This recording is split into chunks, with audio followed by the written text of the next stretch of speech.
Hello, is this working?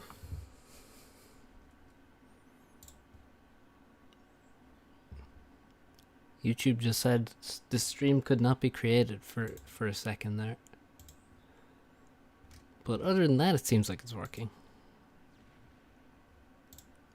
Oh.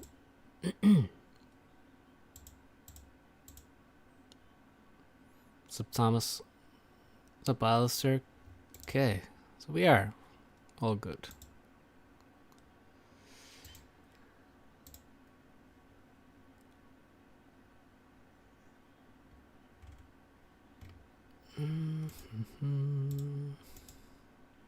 What's up, Louise? Macho Nacho.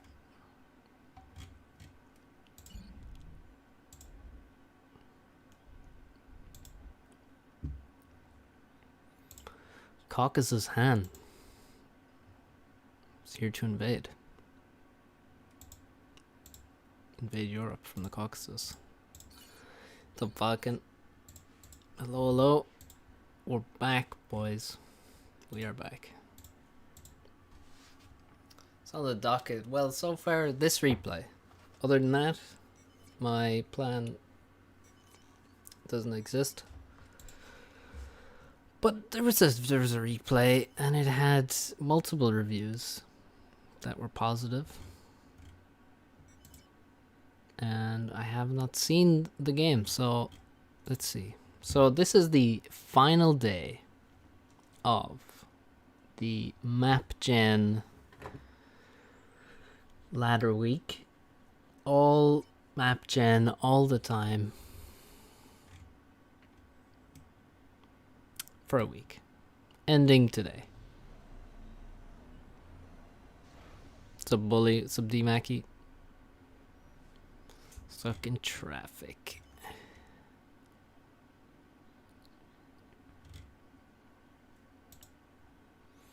So, we got Muffin Man, Raider, who's now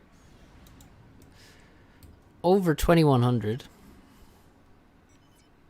We have Swackle, who is below 2100. All ratings will be measured with 2100 as the 0 point from here on out. So, Swackle's UEF, because of course he is. He has made a lot of engineers, because it's not really point of making anything else on a 20 by 20 map out of your first factory. Second there, obviously, for both of them, this is map gen. We've got a big middle plateau. No ramps here at all in the middle. And quite a few mass extractors here. And actually, a little bit of reclaim as well. The sides, now the rest of it seems to actually all be connected. Although, well, through small points. So, you know, obviously all of this quite easily connected. Lots of connecting points. We've got a base here. A base here. A base here, and a base there as well. And yeah, so loads of ramps around here. There is a gap through the middle. And this connects the whole way up to the enemy base, straight through the middle. And also on the sides we have like a smallish choke point here. But again, it goes the whole way across the other side of the map. So it's only the central plateau that's actually not connected. Everything else is connected. Except some like useless points like down here or something.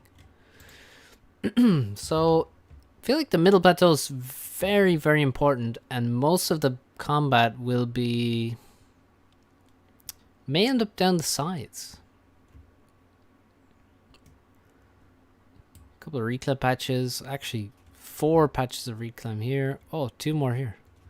It's all Tech 1. There's what, 1 blaze in there for some reason. Very strange map. It is, you know, it's kind of strange. It's not that strange, actually. I think the middle plateau is the most interesting part of it. And they have gone for different approaches. So Muffin Man goes straight for the transport, which is probably what most people will go for. And he's dropped 2 engineers in the middle, which he has forgotten about. That's actually... That's a really slow use of his engies there. And his transport is under attack. He's not reacting to that either. Muffin Man.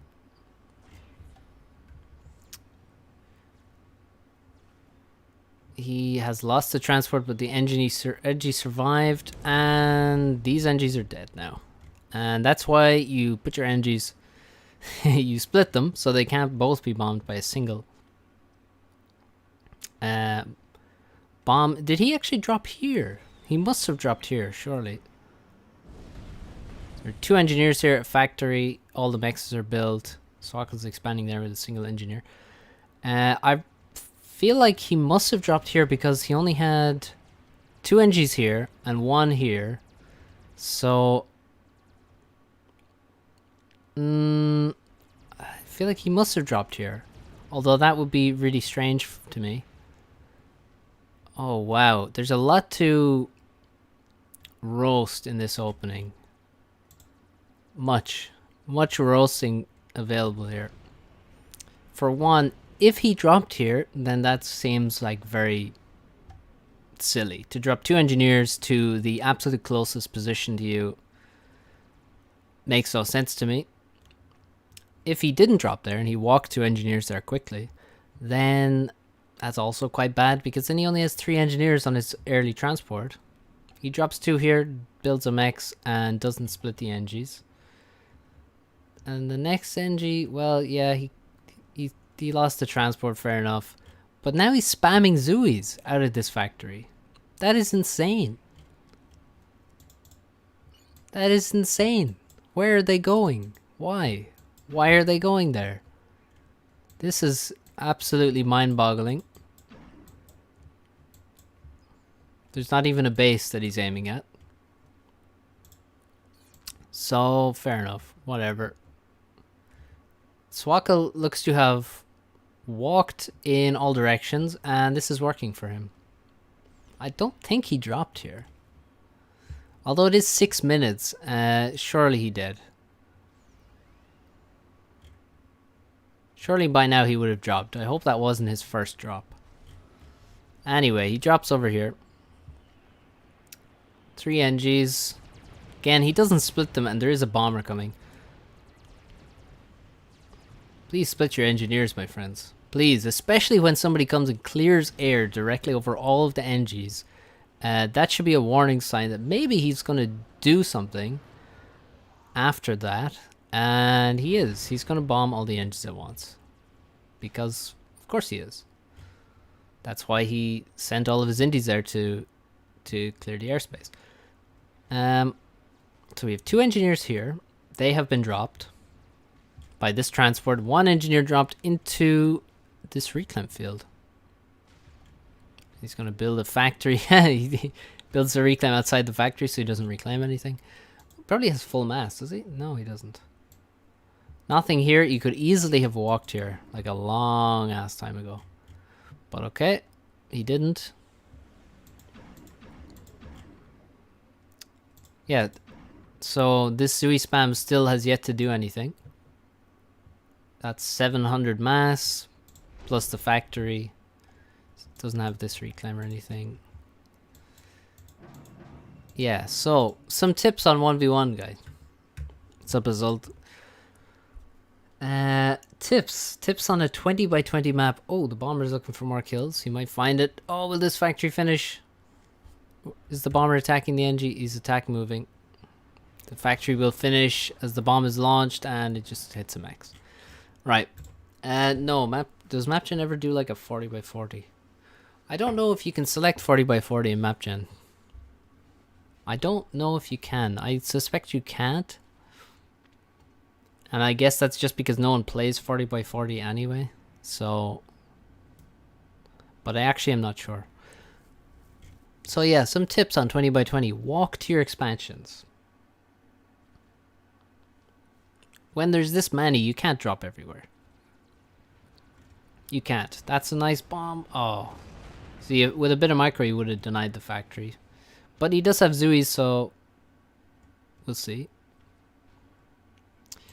Yeah, walk to your expansions. He could have walked here a long time ago. Like a really long time ago. But he didn't, so now he's dropping much later. So, you know, it's not that far a distance actually. Just walk there. Walk to here. You can't drop everywhere.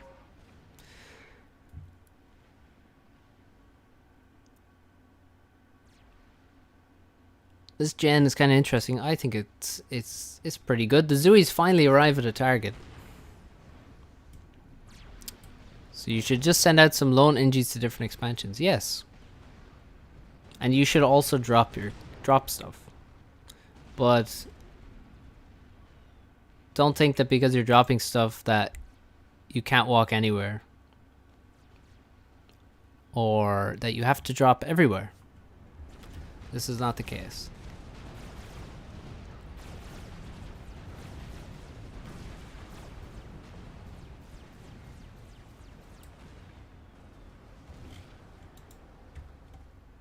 So, he actually managed to build a couple of factories with this NG. Once again, because he had to drop like multiple engineers here on the way. He could have, imagine if he just dropped several engineers on this, in this place instead, and he had one NG walk over here a long time before that.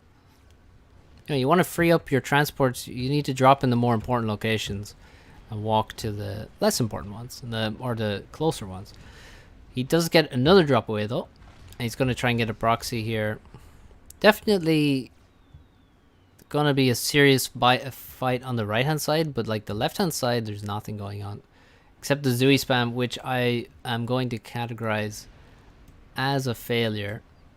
He has managed to kill engineers, but like, he built these Zuis like 5 minutes ago. At least, probably more. Like this factory was producing Zuis so long ago. Like maybe certainly at 4 minutes he was already producing Zuis. Oh boy! Don't Zui spam so much, guys. You know, don't Zui spam the whole way across the map at minute 4. That's another solid piece of advice I'll give you.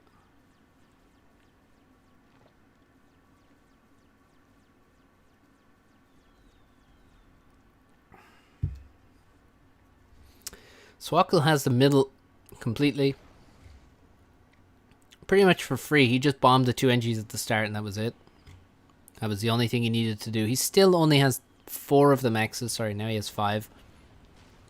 And he has none of the reclaim either, so it's not like he's made the best use of it, but he does have it. And he will eventually get it. This ACU is very far away from its base. I definitely would urge you not to be too aggressive with the commander. It's he's very far away and he's not really doing much, and it's 20 by 20 map with a lot of bases, so obviously the enemy is gonna have tech 2 air. It's guaranteed, and they could just make a snipe. And you really have to be all in on defending that ACU. So I would not recommend positioning your ACU here. I much prefer Swackle's ACU positioning in his base, chilling. And it's not like the ACU doesn't do anything here. The ACU actually can defend the base against drops, which are quite a common tactic on such a large map. So, you know, he can achieve something in the base. It's not like, oh, I'm not using my ACU. But,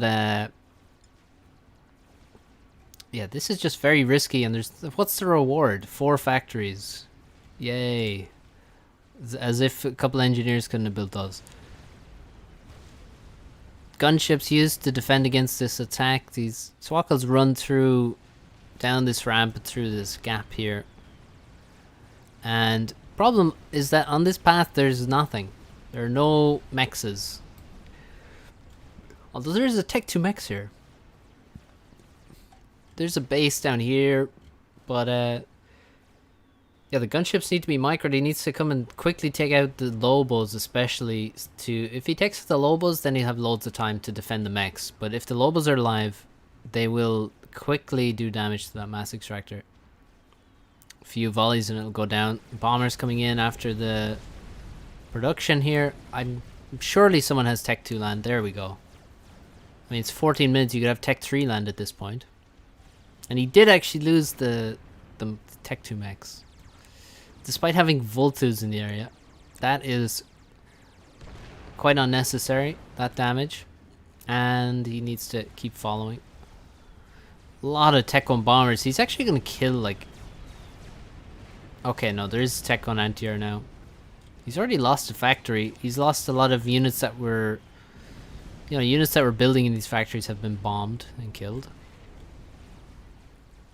And now his army is being bombed. Wouldn't it be pretty good on this map to get some early spam out and use it to cover a huge spread of eco? Well, yes, yeah. I mean, this is a very low amount of spam for what I expected more. I expected a lot more. It took a long time for them to even get the spam going. There should have been a battle in middle, but there wasn't. Because one bomber killed 2 engineers, so we were robbed of that epic fight for map control. And yeah, very little. I mean, on the right hand side now, there's a bit of a war going on, but like the left hand side, it's nothing really. Swackle gets mid for free, Raider gets the left hand side for free, and now Swackle really has to fight for the right. Oh no, he's parked himself right in range of static flak. It's struggling to hit, but when it does, it hurts.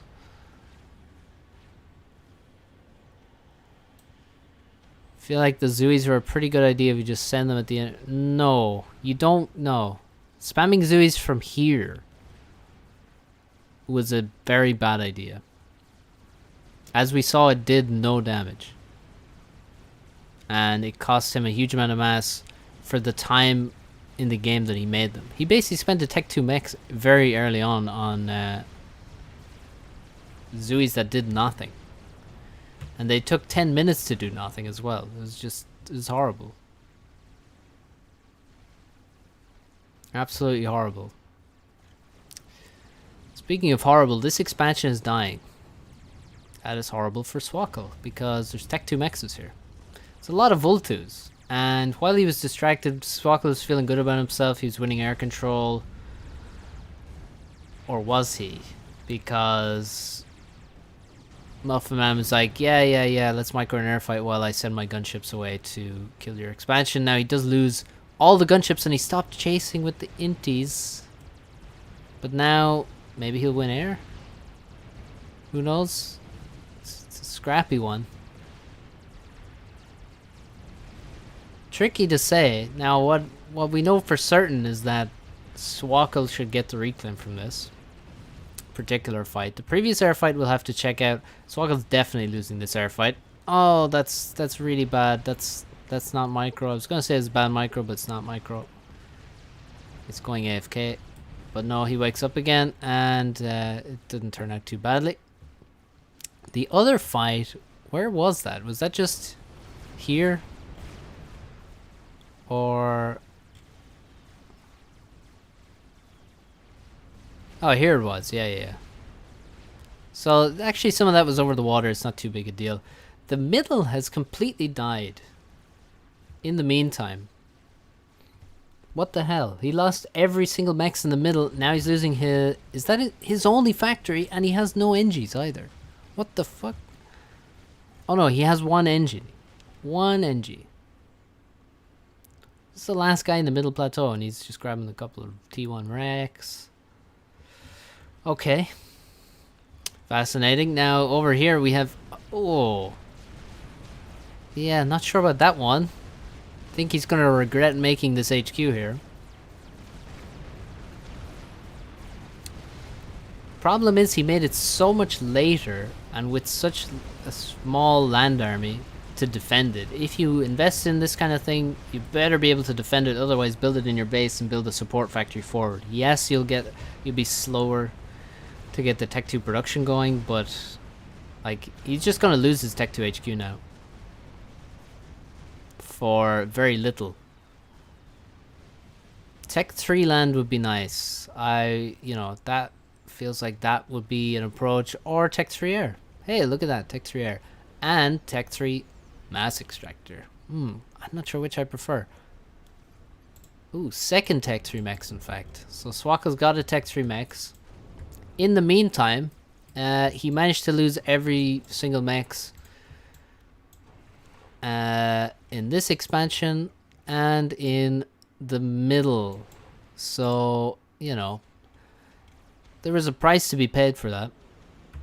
There was a price, and he's later to Tech 3 air than Raider, who is there now. He has 2 Tech 3 NGs, needs to decide where he's going to put this. He needs to blow up this mech. Yeah, you got to be real careful when you're selecting this P-gen here to blow up, because it's in the way. As you can see, if I select it here, I'm also selecting the factory, so be careful. Be very careful. So yeah, this entire base is dead now. Oh my god, this died to what looks like 8 tanks. So that's a bit of a travesty. The gunship's still going to work. Cleaning up some units, but he did drop some stuff here, and what the hell? He's actually just dropped NGs and stolen many of the mass extractors. He's not going to keep them for long, though. I hate that P-gen position. Like, it's the easiest thing in the world to just get rid of a P-gen here and then build it there. No. What? Why did he kill his build power when he has 3,000 mass in the bank? Stop that.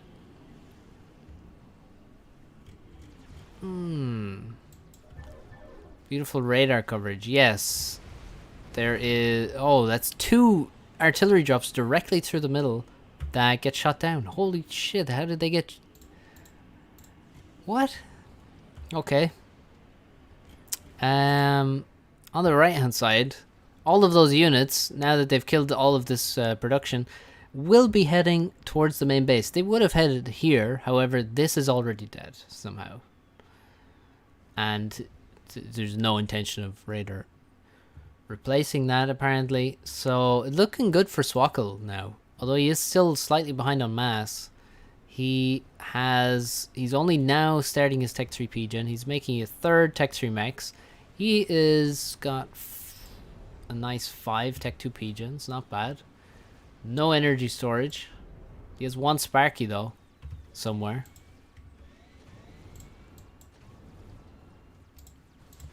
He's finally rebuilding this mechs. That's good. I like that. I like rebuilding mechs. 2 bombers continue to... yeah, definitely should just make some Tech 2 support factory over here. I mean, he's had Tech 2 on this side forever. So not making support factories over here, at least one, it strikes me as strange.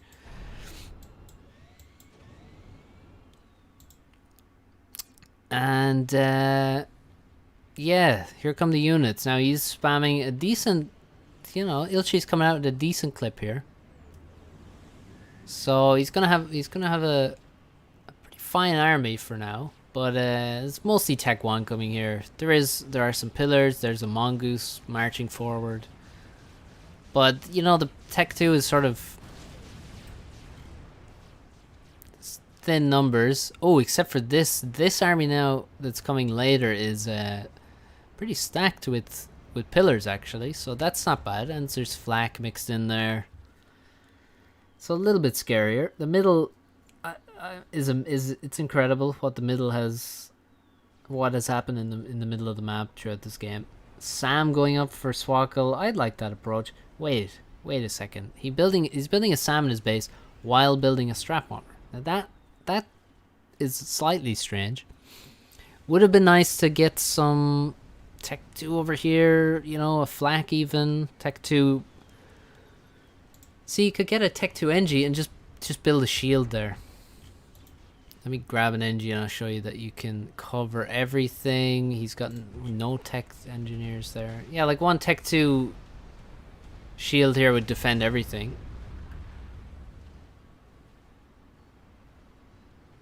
And, you know, he's supposed to be a Seraphim player. Or sorry, a UEF player. So where are the... Where's the Sparky? That's an ill sheet. Once upon a time, that was an ill sheet. Strap bomber. Oh my god, he actually finds it with one ASF. Literally one ASF. And the one ASF is still alive and it's dead. One ASF killed that strat, so that's 2 dead mexes and 1 dead strat bomber. I'll tell you that that is not a good trade. So Swakko, this game is a game. Well, it's highly reviewed by multiple people, so that's why we're here. PD's dead. Ilshi's dead. Mex's dead. That's gonna be 4 dead Tech 2 mexes and a dead T2 land support factory. Pretty nice damage there. Problem for Swackle is of course going to be... Wait, where's his strat? Did he cancel the strat? That's actually worse than... Well, I wonder, he definitely built a decent bit of that strat bomber, so a bit of wasted mass there.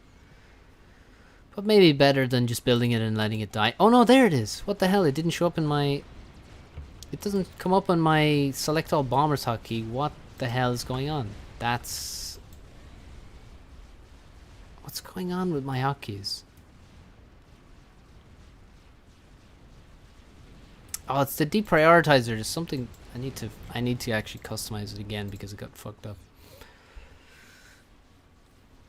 Great stuff. Thank you, Java client. So all the mechs is dead here, but another strat dies.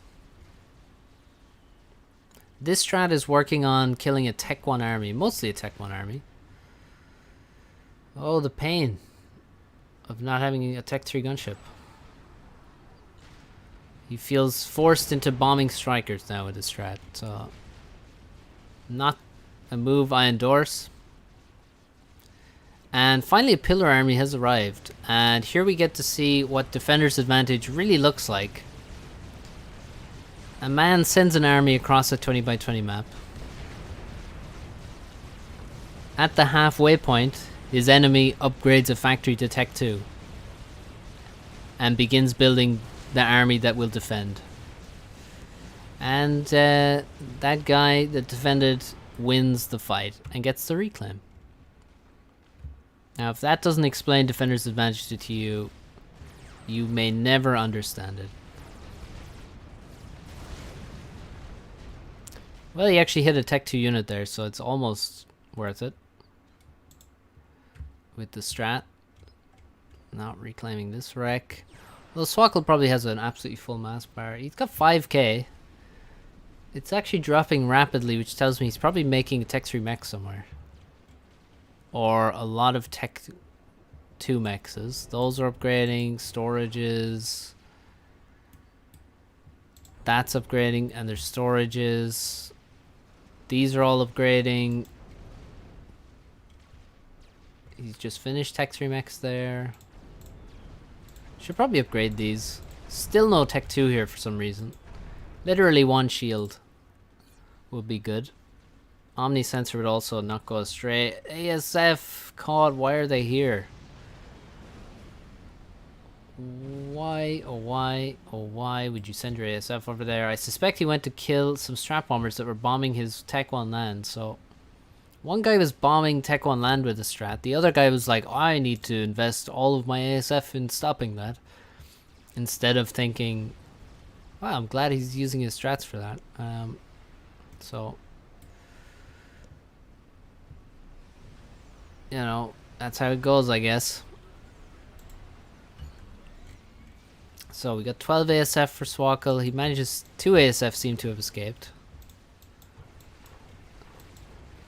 This edge build factory will be denied. An Omni in middle would be amazing. But I don't think we'll see it. Oh, look at that. Total coverage. Would be lovely. And yeah, bit of mass collecting here.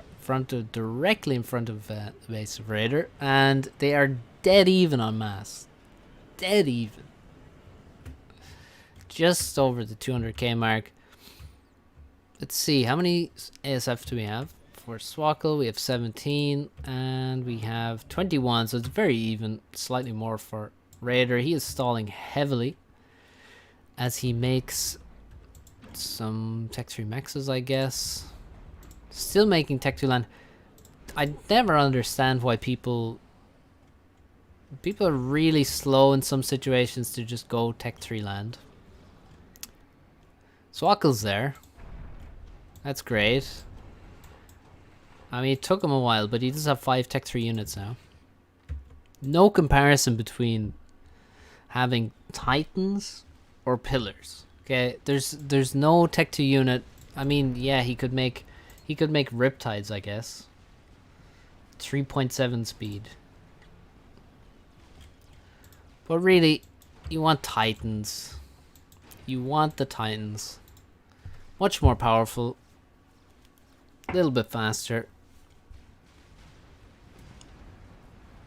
Now, Seraphim don't have a fast Tech 3 unit, but still you don't want to be stuck at Tech 2 for this long, spamming useless Ilshis. There goes 3 Mexes. Nice bit of a split attack there. Killing 3 Mexes. And looks like... well, there's always a chance you can lose an air fight like this. And it looks like Raider is actually losing. Because of really poor micro. He actually escapes there. Now his strats, they're not going to escape. So he needs to make sure he does as much damage with them as possible before they die. Riptides is a Titan alternative. No. No. Talking about speed. You don't want to, you can't spam pillars from here and then attack the base. This is the point. So there go all the mexes in this expansion. And there go all the strats from the sky. Tech 3 land, hey. Still no adjacency on this.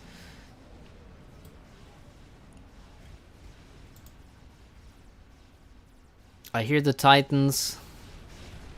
They're in the expansion. Dead again. Nobody can defend themselves. It's the blind versus the blind. Nobody knows what's going to happen until they're attacked. Now, Swackle has done himself a favor and built an Omni. He has built it about as far back as he could. And he also he didn't build it next to a Tech 3 P-Gen, which is quite depressing.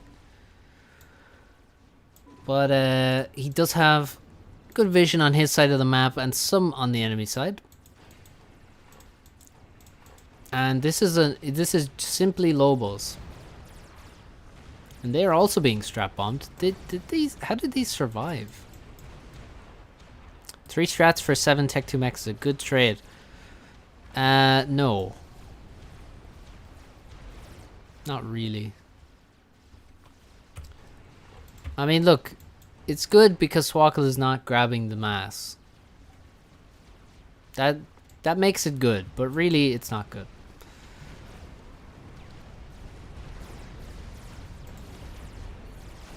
So the Lobos are actually, will they succeed? I feel like they're gonna kill a Tech 3 mechs here.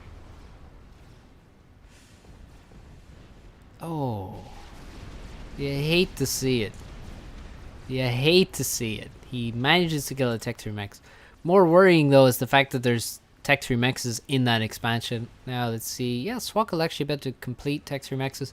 Again, I don't understand why people, like, once you get a whole set of Tech 3 mexes, just build a shield. Please. One shield, and then you put a SAM inside the shield, and then you're like, wait, I'm safe. Safe as houses. But no, people don't want to be safe. They want to be just sweating. That's a nuke. I like how Swackle thinks. He still has 12,000 mass in the bank and he's just built a nuke launcher. You know, some would say, hey, maybe I should make, you know, some more investments. But, no, not Swackle.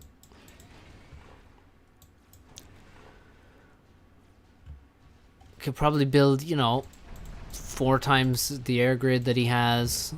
That would be nice. Could do a lot of things. But a nuke is one of them, so fair enough. Where do you find the resource to do that? Well, he has a lot of mass. He has a lot of bases. He's basically been floating 10k mass for ages before this, and after he builds a nuke, he still is. So he's just got, you know, Tech 3 mexes. This is what you need. I mean, look, Raider has a shit ton of mass as well. Problem is, he just has like a lot of shitty Ilshabo. Look, he has 25k mass in Ilshabo. 32 minutes. What's the point in that? He also is building a chicken bot. Now tell me, which is going to strike the base first? Is it a chicken walking from the whole way across the 20 by 20 map? Or is it a nuke?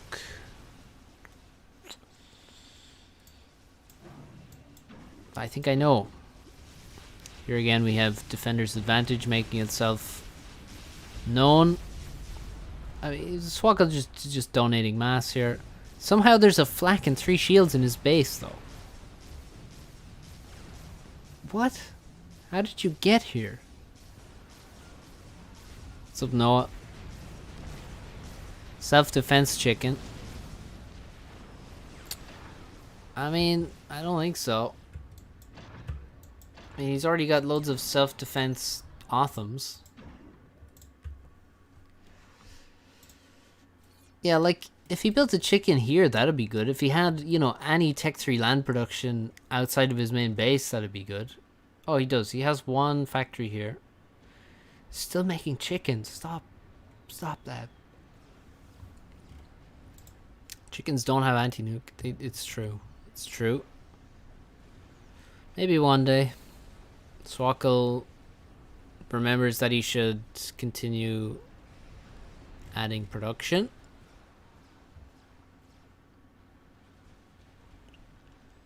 Chicken gonna head this way. Should just send it up here, I guess, to this expansion, but I guarantee he doesn't know about the nuke. Oh, he's actually scouted it. I still guarantee he doesn't know about it. Oh, he's building an anti-nuke. Okay. He does. I take it all back. He does finally know about it. He is stalling so heavily because anti-nuke just drains a shit ton of mass. But he needs to assist the anti-nuke. Where is he going? No, no, no. No, dude, you don't have time for that. You do not have time to let an anti-nuke load by itself. No. No. Oh, the pain. The pain I feel. I may never recover. It's like, I'll just build an anti-nuke. I have no idea when the nuke was built. It was constructed fully when I scouted it, so let's just hope that it was built right as I scouted it. Let's hope that's what happened. I mean, yes, there was engineers around it assisting the nuke. But let's just hope. Also, Swackle building with beautiful adjacency there.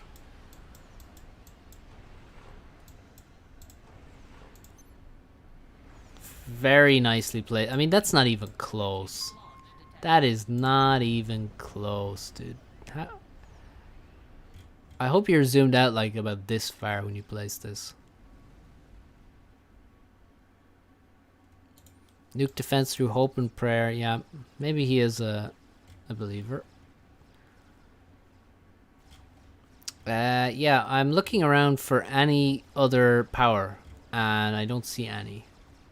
So, could imagine that he has no other power. I swear I looked at your base, knowing there was a nuke, didn't see a nuke, and thought, oh well.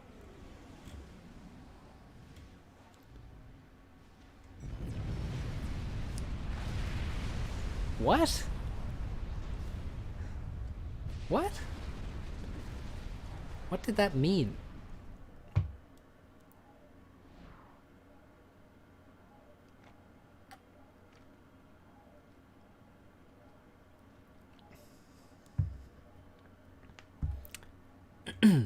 So he knew there was a nuke, and then he looked at the base to confirm, and then missed it somehow or something. What?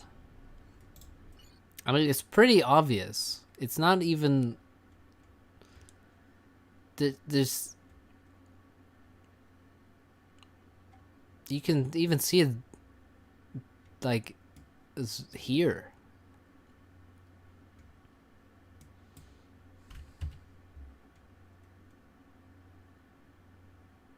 So he expected a nuke,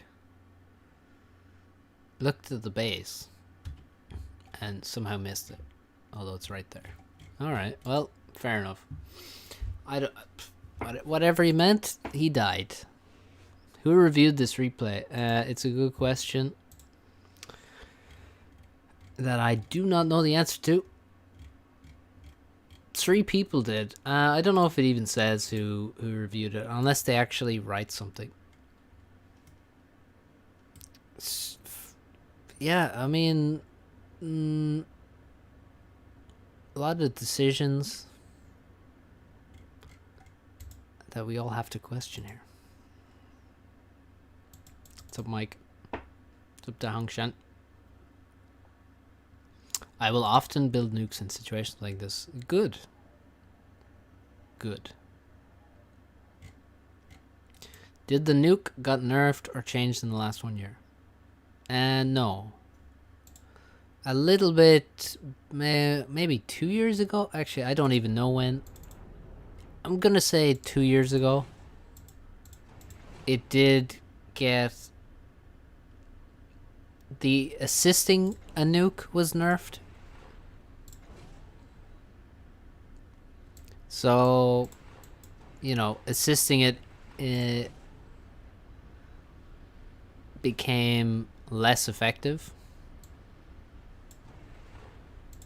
That's the only nerf that the nukes got ever, I think.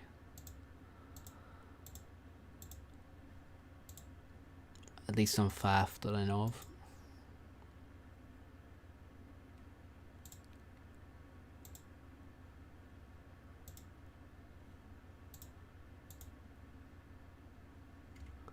It's a beauty.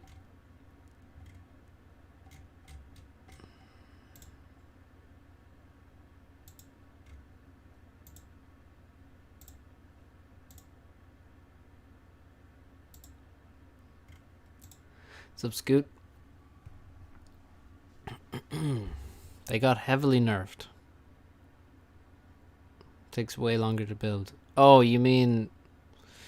Oh, yeah. The actual structure takes longer to build. Yeah. That's true.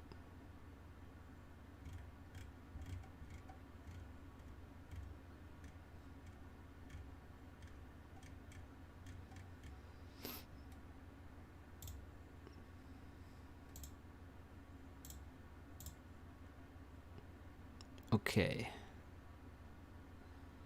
Let us...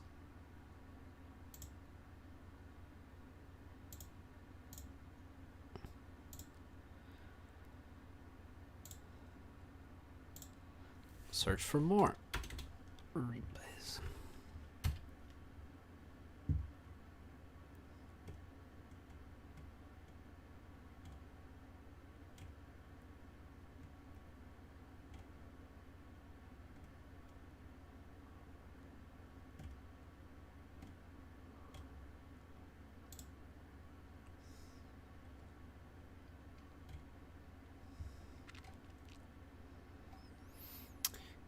Let's check the Discord channel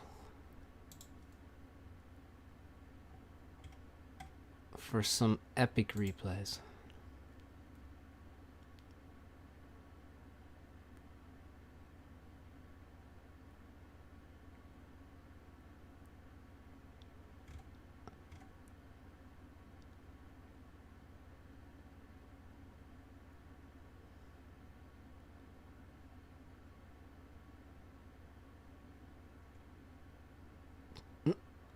What the hell?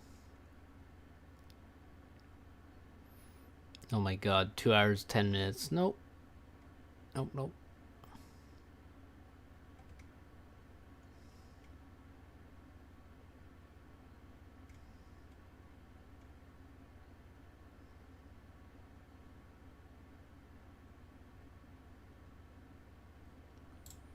Oh, I know what to cast.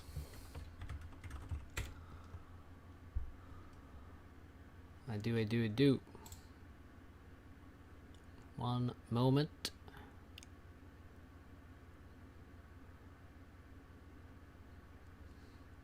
Come on, load.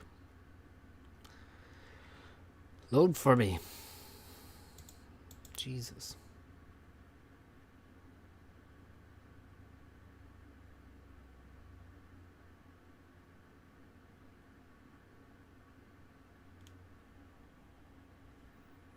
Holy fuck, the Patreon website is so bad.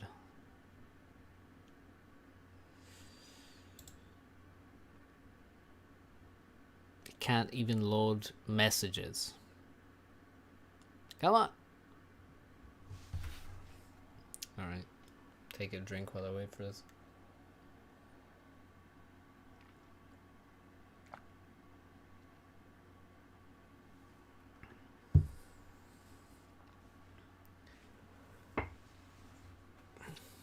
Still waiting.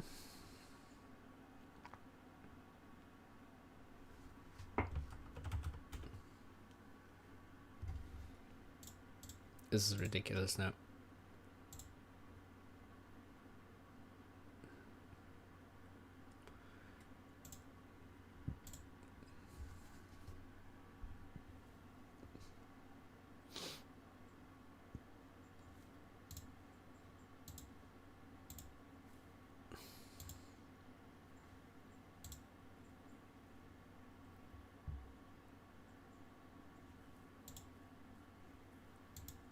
What sort of replay is it?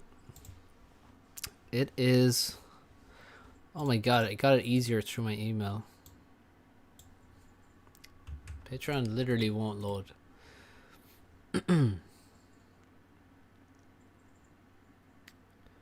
Okay. I got it. Now I just hope that it, you know, doesn't desync or anything. It is a team game replay from a patron.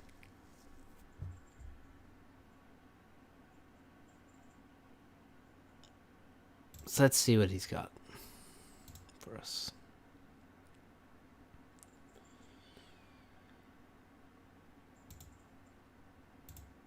It seems to be average around 1K rating ish.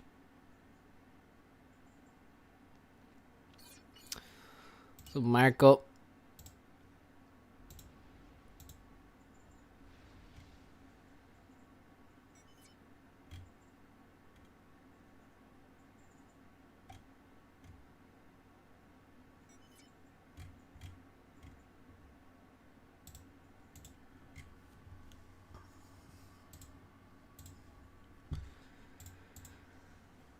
All right. Don't forget to like the stream, guys. So, we've seen this map. We've seen it, Adaptive Millennium.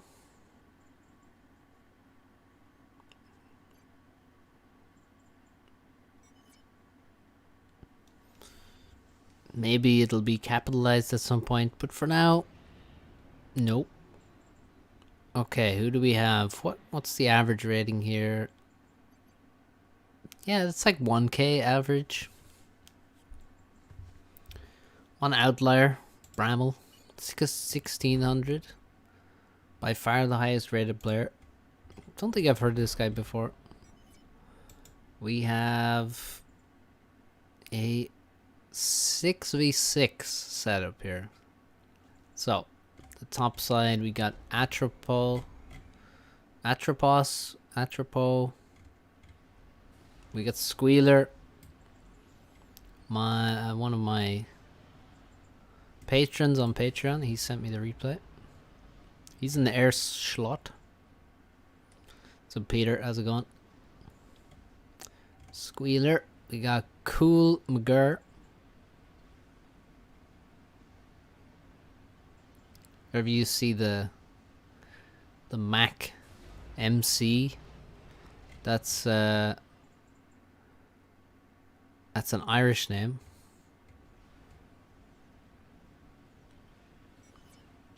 We got Mambo, Honey Badger, and Bieber. Justin over here on the right hand side. Now we have Iron Dildo up against Justin Bieber. That is a battle for the ages. Justin Bieber, no stranger to an Iron Dildo, obviously. Super This. Geo338, who has already upgraded the drone. And last time I saw someone upgrade the drone on this map, they did nothing with it except just build normally. This guy at least is actually going to middle to steal reclaim. I would say, you know, you should grab the see, it's risky sending it to the middle to get the reclaim. It's fine, but it'll immediately be spotted and then one into you will just kill it instantly. So I would take this plateau, to be honest, and then maybe try and sneakily grab the other one. I don't know, but mainly I would take this plateau with the drone.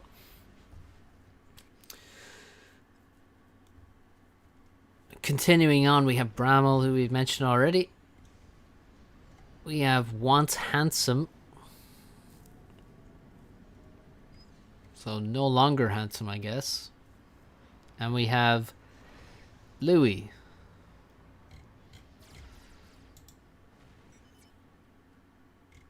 PD for Atropos.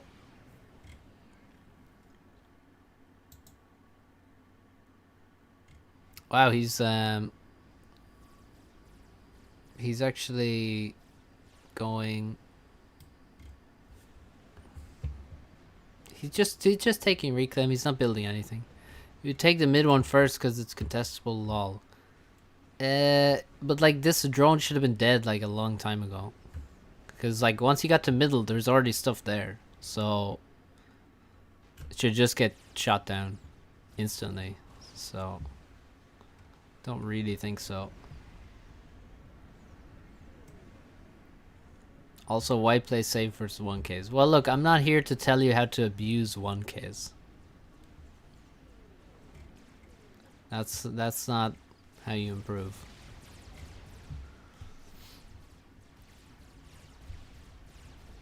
If it dies, it spawns again and you grab the rocks close to you. I mean, it doesn't just spawn again. You have to build it again. It costs you to rebuild it. It doesn't just, hey, respawn. It's free. Nope.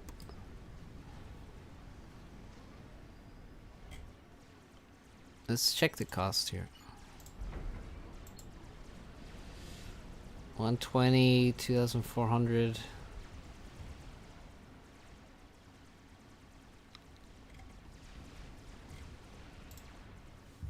So, what is going on?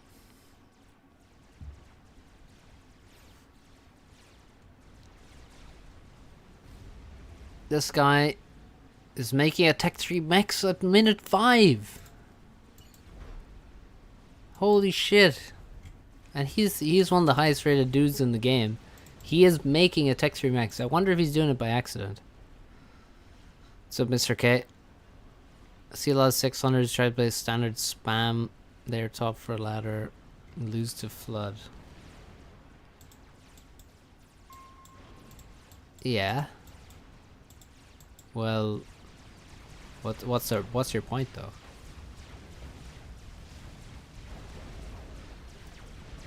Ambitious, yeah. I mean, he's not stalling. Oh, he's paused it. Yeah, he's paused it at 19%. Ooh, he paused it. I'm sad that he paused it. He should have kept going.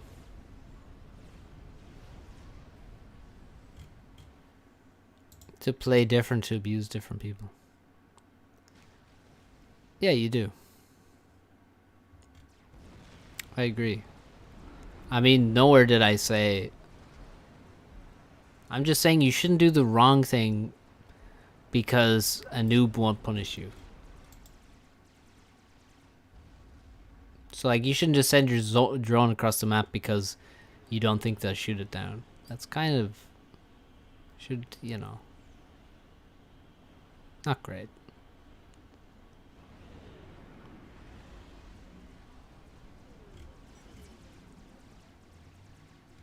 Oh, he's unpaused it. Yes. Yes, Mambo. There's a reason you're top of the scoreboard right now. And this is it. I like what he's doing. I mean, he's got a Tech 1 Mex here. That's not good, but still. He's got half a Tech 3 Mex. If he just assists it now, like with this Tech 2 Pigeon, it'll be all good. Just make a Tech 3 Mex, make another Tech 3 Mex, make another Tech 2 Pigeon, make Tech 3 land. Boom, 1800, dude. Easy as that. So surging ahead. Beast.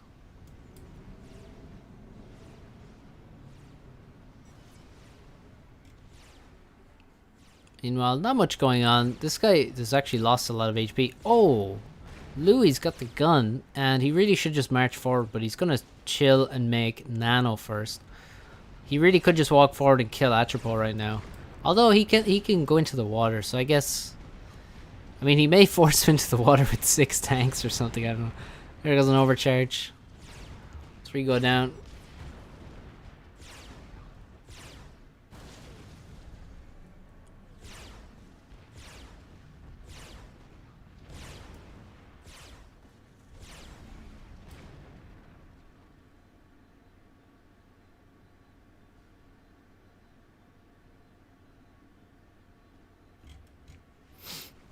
Know your enemy. Indeed.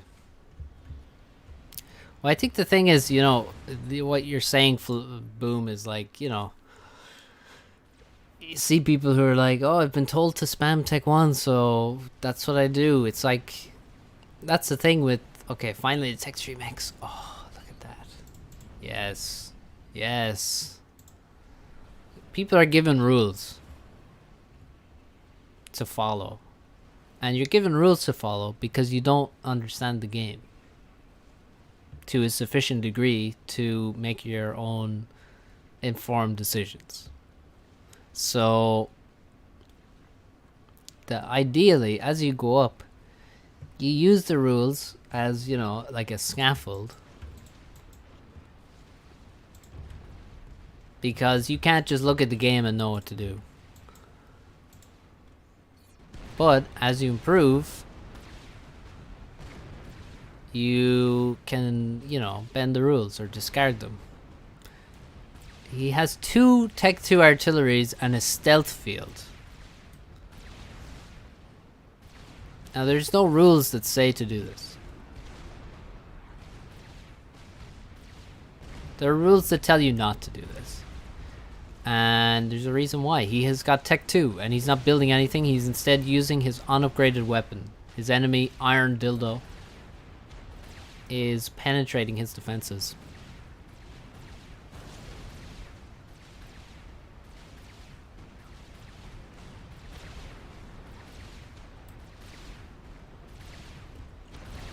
He can get the kill if he stays in range here. Don't stop moving, Dildo. Dildo! No, he stopped moving. He had one job. The job was to walk forward, and he failed in that task. And this guy has one job as well. It is walk away. Walk away, my friend. Don't look back. Okay, look back to shoot, but just keep walking. Dildo Baggins, yeah.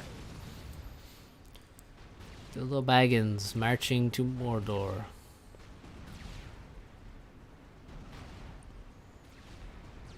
Must cast the Iron Dildo into the deepest pits of Mount Doom.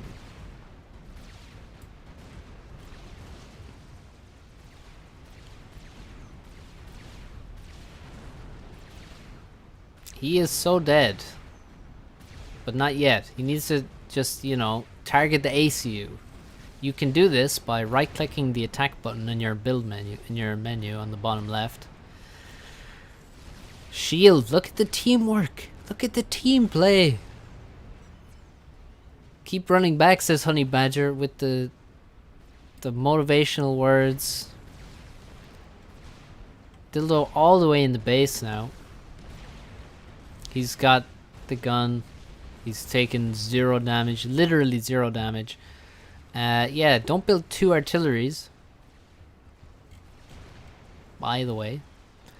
Now back to the Tech 3 mexes. We have 2 here, Tech 3 land. We got another Tech 3 P-gen, Tech 2 P-gen. We got another Tech 3 mex here. We got hives. Way too many hives. That's a lot of hives. You don't need those at this stage. What's up, Charlie? So Bouncy Spaghetti. Bieber has survived. He really should be building PDs. That's all he needs. If he just built PDs, he would be fine. Oh, no, don't sacrifice your lonely harp here. Owner of the lonely harp sends it in and overcharge. And dead. Quite a lot of reclaim there. A lot of Tech 1 spam coming out of Blue's base. Tell me, which would you prefer? Tech 3 mexes or some Tech 1 spam? I know which I would prefer. Now, if we look at the air players, Squealer has successfully accomplished Tech 3 Air, Tech 3 P-gen. He needs to simply switch on his factory. He has 5,000 mass in the bank, so get the Tech 3 mexes rolling as well.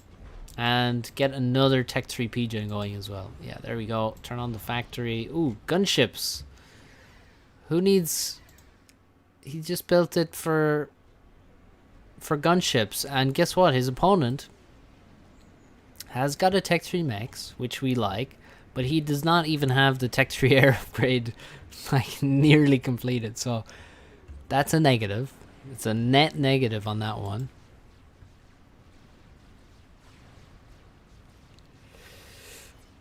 The problem is the only thing to contest in mid is reclaim. Well, there's obviously 3 mexes there. But I agree that they're not that relevant. There's also mexes under the water, so that's a little bit contestable. What's really, I think, the most contestable thing is this dude's base. The guy... No, Pink does have Tech 2 P-gens. He does. Yeah, this guy's base is the most contestable thing because he's completely cut off from his team, basically. He's alone. He's afraid. He's under threat of a gangbanging from the blue guy and the gray guy. Gray dude has no eco. He literally has 3 Tech 2 mexes and that's all. So that's not great. I think it's pretty bad. So Iron Dildo has been forced to retreat. What is his next plan? Tech 3 land is his next plan. Fair enough. Honey Badger doesn't really understand how Aeon TMD works. He's building it like it's... Oh no.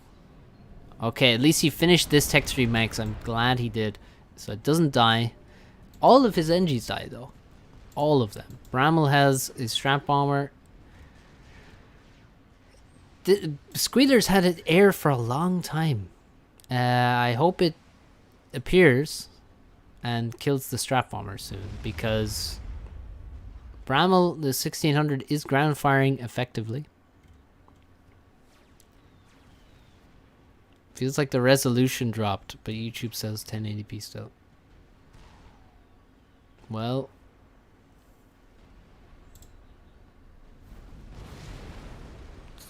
definitely supposed to be 1080p.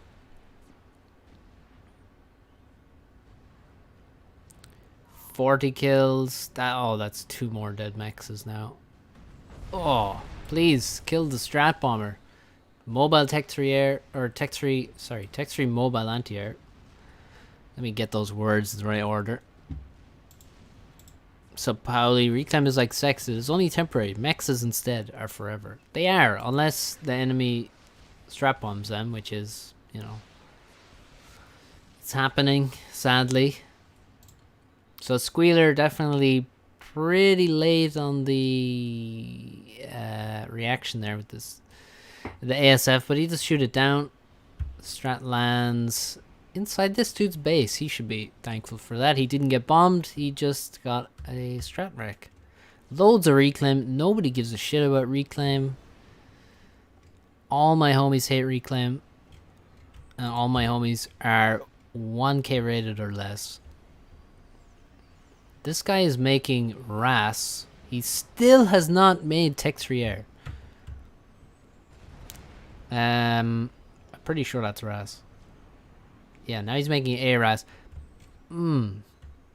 So 16 minutes, the air guy has not built air. He also has 2 Tech 2 shields, which he can't run because he's stalling massively. So yeah, Squealer really should be strap bombing the shit out of a lot of people. Brammel's been a Tech 3 air a lot longer than his air player. So this is part of, you know, these kind of games. The high rated player has to understand, he has to look at the air player's base at, you know, 6, 7, 8 minutes and know whether that dude is actually ever going to reach Tech 3 air. And sometimes you look and you know that he isn't. And at that point you have decisions to make. Are you going to go Tech 3 air yourself? You probably have to, or otherwise you're simply just going to eco and defend yourself with SAMs, get Tech 3 land fast, get some kind of Tech 3 to protect yourself from air. But in this case he decided to go Tech 3 air himself. Screw it, I'll do it. Nobody else will. So yeah. So Pablo. Right, Mambo, the guy with the Tech 3 maxes, is straight building Tech 3 maxes on these dead Tech 2 ones. He's aiming for full Tech 3 max. And he will have it soon. He's actually, this is going to be Tech 3 max soon. Now the question is, what will he do next? I'm going to bet a lot. I would bet a lot that he just makes a spider. Anyone else got other ideas? By the way, this is being strap bombed. It's been pinged with, please kill this. Please. Please kill this. Oh no, actually. Oh, that's for Squealer. He's telling him to kill the strap bomber. Whoa, what's going on here? Squealer's sending in his air. He's got Tech 3 gunships. He built these a long time ago and they haven't really done much of anything. He's going after the ACU. Shield about to finish though. He's killing a mongoose. No. Okay, he's targeting the ACU. The Tech 2 shield went up at a good time. It's Tech 2 artillery also attacking the shield, so that's going to help. Thanks, says the pink dude. No idea why he said thanks. Thanks for what? Who knows? And Squealer targeting the anti-air now. Targeting the shield. Targeting the other anti-air. And after that, I mean, if you kill the NGs, there's not going to be any more anti-air. So, could probably quickly kill the NGs and then just go for the ACU. It doesn't even matter that there's one Tech 1 anti-air. It's irrelevant. Just kill the commander. Oh, there's ASF here. One. Oh, they actually managed to kill one of the gunships. The other gunship is getting kind of low, down to 1500. The ACU also down to 1500. It's an HP race, and the ASF managed to kill the fucking gunship.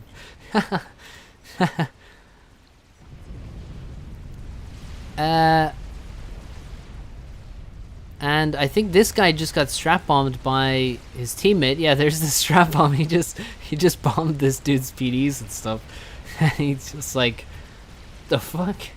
So Geo survives the powerful Mantis attack at minute 19.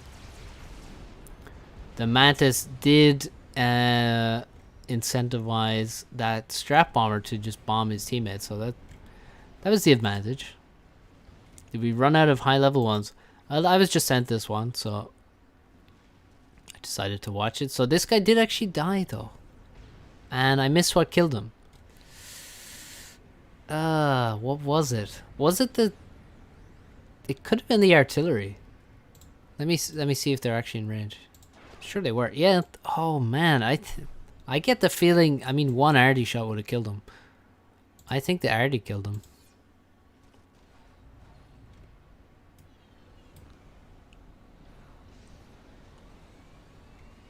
So, Squealer building a grid. He's building RAS SUs. And he's still got Tech 2 P-Gens. It's a good idea to reclaim lower Tech P-Gens if you're overflowing. Oh, also he should definitely get to full Tech 3 mechs and probably make an Omni sensor as well. He's making Tech 3 mechs. You want to upgrade those. You always want to upgrade them. It's very effective. Before you go for the RAS SCUs. So this is still alive. Now there's a cruiser. Now the first thing you should build. Well, oh my god, he could just lose the cruiser to frigates. How's he allowed this? So sometimes the first thing you build might be a destroyer. Sometimes it'll be a cruiser and then a shield. He actually loses the frigate to missiles. Fair enough. And he's speaking of missiles, there's an MML attacking the Tech 1 naval factory. I will also note that there's 0 scouting in this dude's base.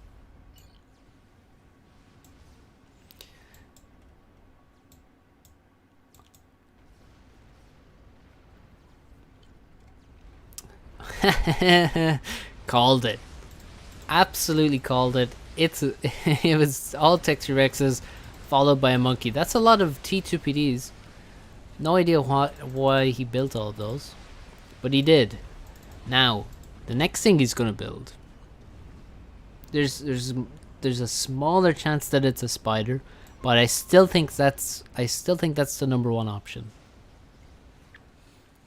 I still think the number one option for him is another Monkey Lord, or rather, that's the number one option in his head. The number two option, might be a nuke. Although he doesn't have that much mass in the bank. Well, I mean, yeah, he could build a nuke. That might be. I think that's the order for him. Is like most likely now is another spider, and then maybe a nuke is number 2, and then number 3. I'm not sure.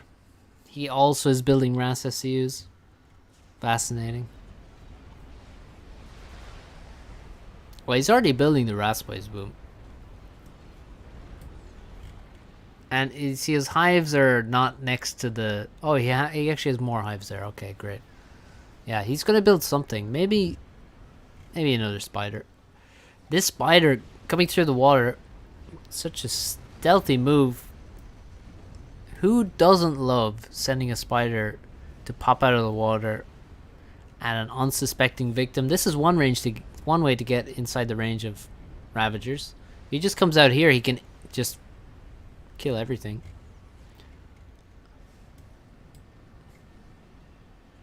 SMD is his next thing. Okay, safety first. Oh, wait, what? He's trying to TML it. Is he actually gonna hit? No. 0 damage. Don't know, I think it was too deep, maybe? Okay, there are Ravs here. And T2PDs and a lot of Tech 1 land.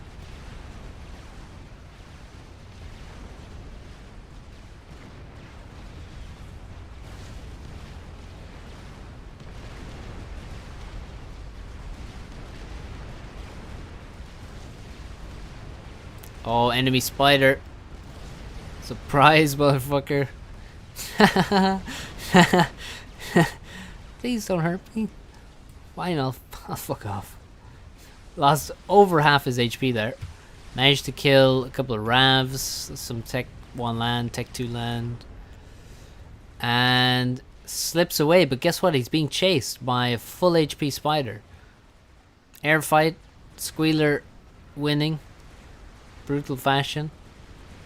Random flak here, more hives. This dude loves his hives. He's also people love Tech 2 artillery, and they're always so careful at this ELO to make sure that they get everything out of their Tech 2 artillery.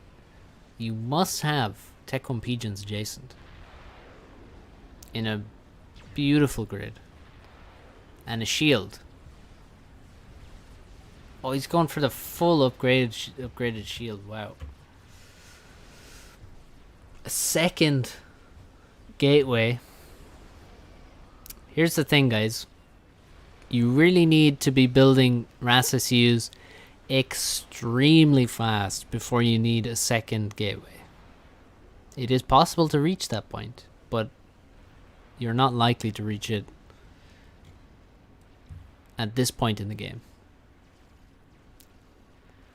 Oh my god, what's going on here? A dance underwater between two spiders. This one doesn't want to come out of the water. Oh my god, he's not... he needs to come out a bit further so he can actually shoot the naval HQ. Good micro though, he spotted it. He's like, Brammel's watching closely.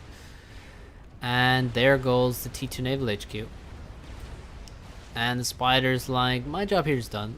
I'll take out some Tech on land on the way out of here and see ya. And that didn't quite get him his first vet level, but still. Now they're going to trade torpedo damage, which is pretty insignificant. I mean, this guy might out-regen the torpedo damage. Close. I don't think he does quite, but pretty close. Brammel making a mega, but guess who's already got one? It's the guy with the RAS SUs, or one of the guys with the RAS SUs. Megalith completed. Let's take a look back at this guy's base. Oh, he's going for the megas. He's not building a second spider. I like it. That's good. That's better than I expected. Mega was option number 3, and he's gone for option number 3. After the SMD. I suspect he's stalling. He is. So, pro tip for everyone. Anything that is loading a missile will load extremely slowly if you are stalling in any way. If we check back on this, take note of how it's barely loaded at all. We'll check back at this and take note of the time. We're like half 26:30 there. We'll check back and see how loaded it is in, a minute or two. Mega's here killing Wagners and Vipers. Somehow this is kind of what happens in team games. One dude has 7 RAS SUs in a Megalith, and the other guys are fighting with Wagners and Vipers, and then a chicken appears out of nowhere. it's mayhem. Nobody really knows what's going on. Everyone is at a different stage of their own game. And yeah, the Harbs are running. I don't know if they're going to escape though. Tech 2 PD's there to help defend. Apologies for the incredibly poor camera work. Where's the Mega? Here it is, turning its guns on the chicken. Chicken's gonna have to run into the water now because there's a megalith, and if that wasn't enough, there's also a spider bot. And he's creeping down. That's very steep, actually. Oh, there's another spider under here. Hello. Whose are you?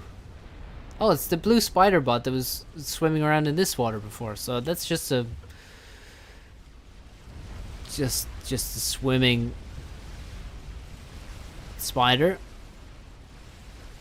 Rassasiu getting shot by Percy's. He's also building another SMD extremely far forward. No real point in building that. Definitely not going to help his mass stall.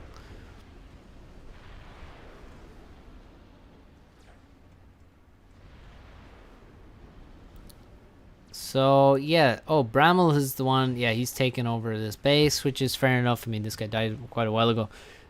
Pretty good, nice for the bottom team that the clearly highest rated player gets the extra base.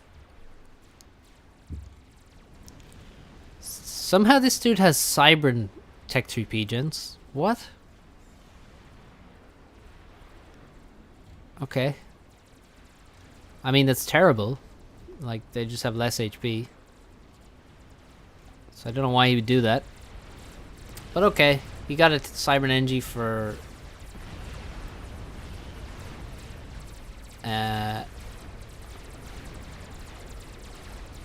hives. Is that... That's an ACU.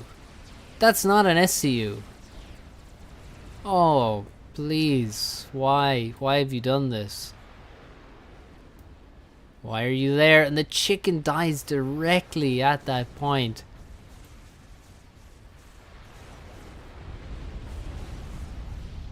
Oh no, the spider's walking into the ion storm. No, turn around, my friend.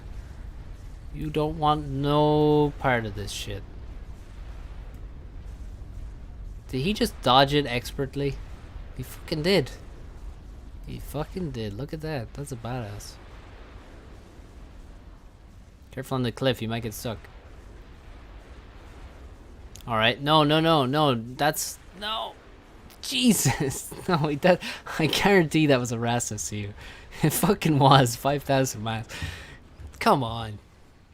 It's like, yeah, just sneak this spider by and then just the last 5 shots of the Iron Storm to go directly into this Rassasiu and creates a fucking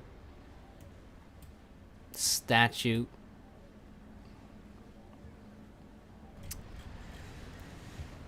Ooh. This entire front base has been under attack. The Megalith is at a very nice height to just shoot everything up there. But he's got an enemy. An enemy Mega. Unfortunately, the enemy Mega has no vet. I guarantee it. This one has 2 vets. Has chunky 132,000 max HP. Its current HP is more than the max of that guy. However, the GC has arrived. Everybody just popping out of the water. That's a shield preset SCU as well. That shit is so expensive.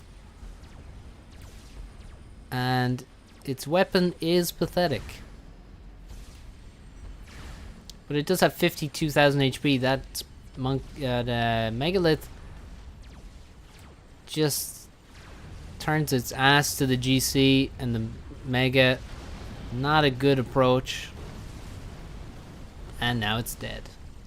Okay, we lose, says Geo. Actually, I just realized that Geo said we don't have Cybern at the start of the game, and the guy right next to him was Cybern. At least I think it was Geo.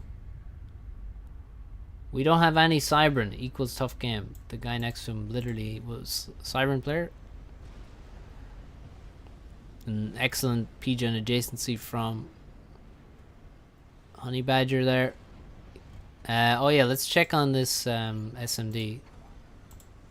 Yeah, so there you go, guys. I don't know how much that went up. Let me just check it out. That was at what, 26 minutes 30. And yeah, that it's slightly further along. It was maybe here. Now it's going up. You can see, like, you can literally watch it go up now because he's not stalling. And it's not just because he was. It's you can't stall really at all. Maybe he was subtly insulting his teammate. Good point. I doubt it, but maybe. Is building shield SU bad? No, it's not bad. However, if there's a GC in range of your shield SU and it doesn't have its shield up, I mean, it's not really worth it to build usually to defend an experimental. Unless that experimental is, let's say, a fat boy, aka a long range, low HP experimental, or it is, say, defending a game ender, or if it's defending even a Tech 3 artillery or something, it might be worth it there, because it does have 52,000 health, so it has a shit ton of health. It's very powerful. Using it to defend a megalith, though, questionable. That's a disruptor. Pink does have a Tech 3 artillery. That's pretty good. And green dude has a nuke. Okay. Cool McGurr.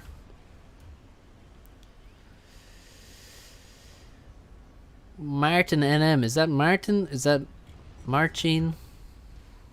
I can't tell. It looks like a fada on the eye. Thank you for the comment. Nuke into this expansion. There's Tech 3 mexes to kill. Did he kill them all? He did. And he killed the Tech 3. Oh, he missed the SMD, which is actually almost loaded. It would have been great to kill the SMD, even if he misses Max or something. Killing the SMD is quite good. But he didn't. Pretty dumb nuke, says Geo. Wow, that's a lot of harbs. And 2 GCs. Holy shit. How long was he building this up for? Oh, TML's launched, and they all go into mobile shields. Bit depressing. I like the attempt, though. Ah, you're Spanish, okay. Yeah, I was thinking it's probably not Fada. It's probably some other language.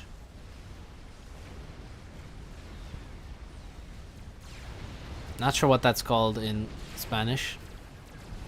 Never learned any Spanish. Another mega. Getting shot in the ass. What is this? What is this? It's like a gangster mega standing sideways. It's like, fuck you looking at. And now we have a standoff for the ages. Such an intense battle. Full of tactics and micro, and one dude is actually shooting into the water. Holy fuck, I just realized he's shooting into the water and the other guy is shooting the guy in the face. Well, that's depressing.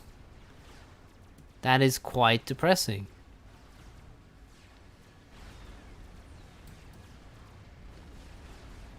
For the blue dude, obviously. Fortunately, he does have another mega just walking into frame. But holy shit, that is ridiculous. So yeah, the Harbs and the GC absolutely minced this entire base because of course they did. That's a fatty that I think wasn't ever completed, judging by how much mass is in it. And similarly, this guy's base gets run over. As I was saying, this dude's base is the most vulnerable thing on the map. Wow, what the hell? What is happening on? What is happening on? Where are my words? Rhinos are still in the game. What the fuck? Why are there rhinos? Who made you?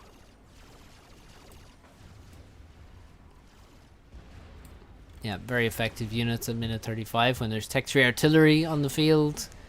And the Tech 3 artillery has been aiming for mainly this dude's P-gens. He's actually called GG now.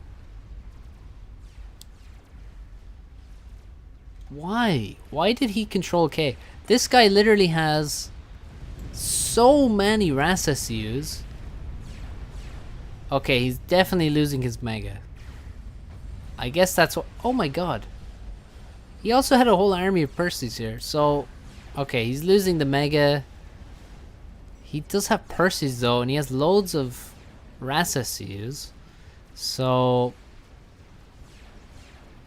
I mean, in a game like this, there's always hope. Especially when the red dude has a ton of bricks and a Mega. And this Mega is way out of position. Somehow he's managed to completely miss the army. Mega's retreating though because there's T3 gunships and he doesn't have any anti-air.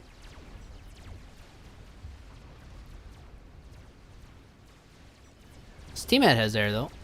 And the gunships are dead. The Mega has lost a lot of health now.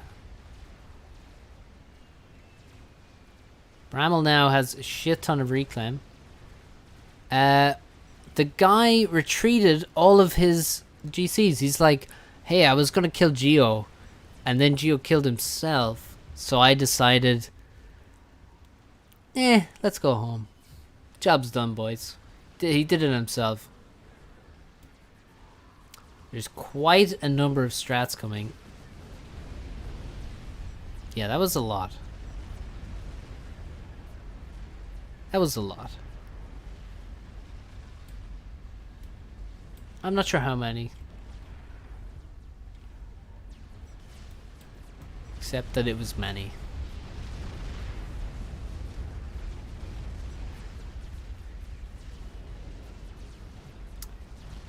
And they will not make it to their second destination. But that doesn't matter. There is one player left on the enemy team. It is Super... This...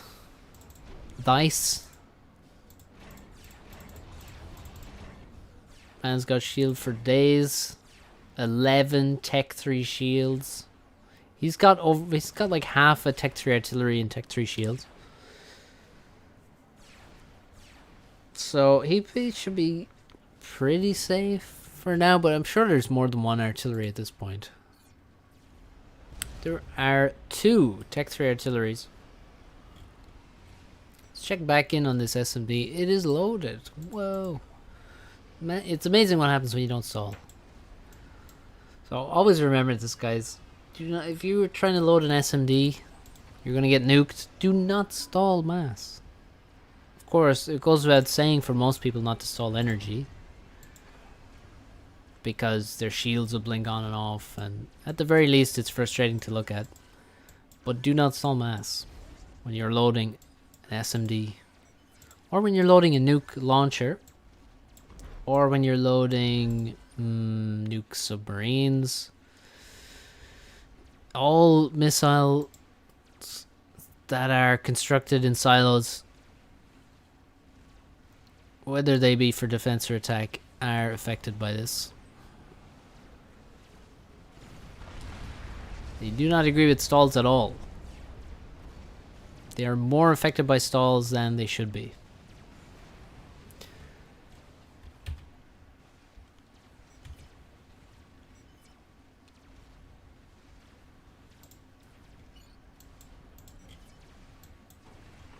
So yeah, this guy had a gun comm in his base, and now he's making RAS SCUs, so that's an improvement. Atropo has he actually survived, although his base certainly did not, and now he's dropped, and he's everyone's been just given Cybran just so they can build hives in this game.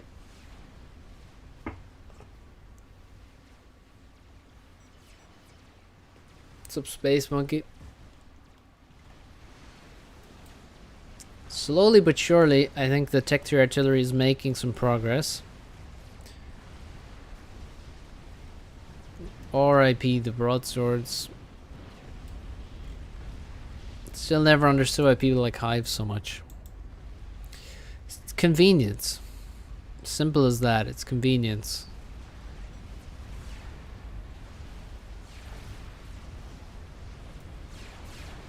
People want things to be simple and easy to use, and they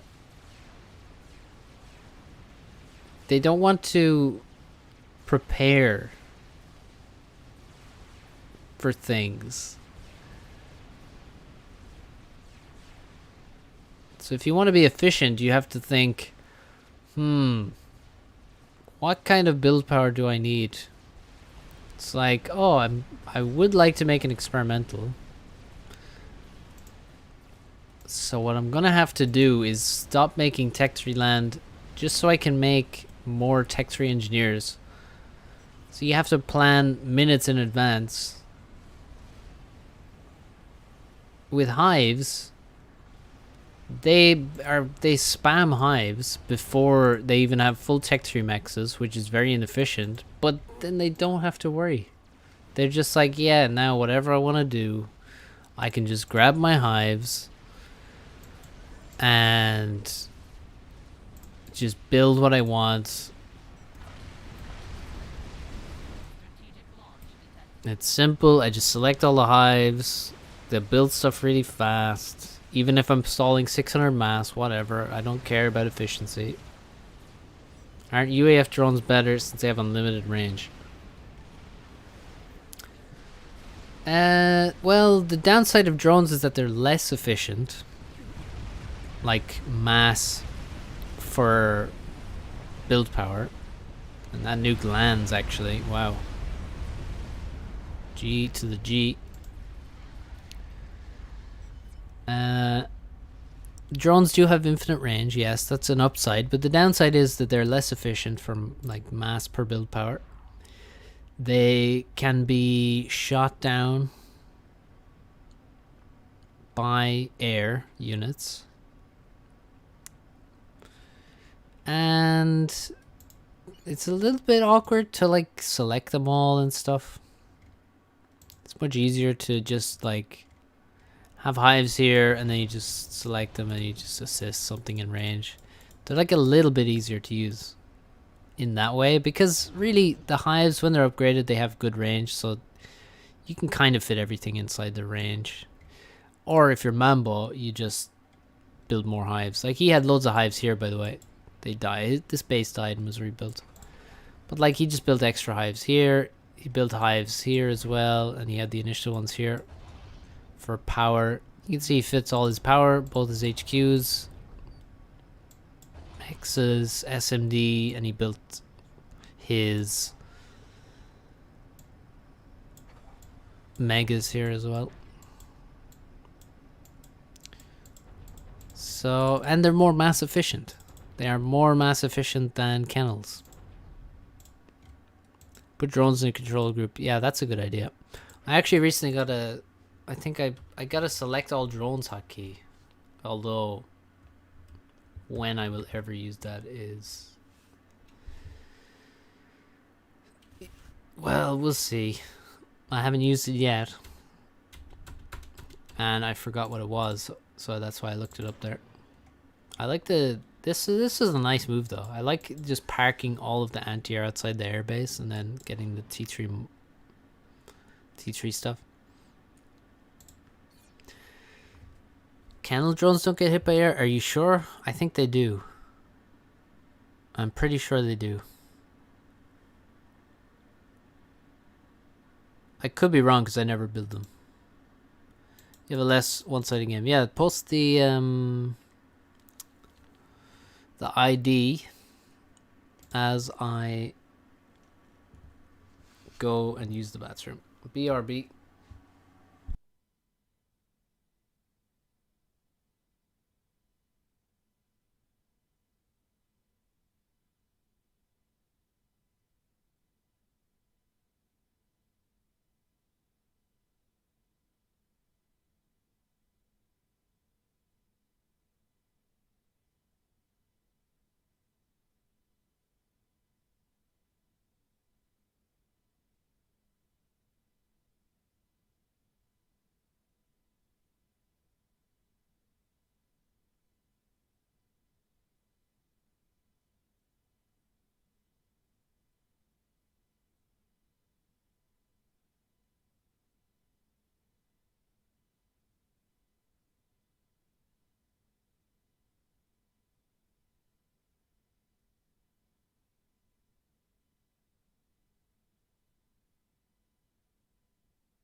Ah, yeah, you're right. They don't get hit by ASF anymore.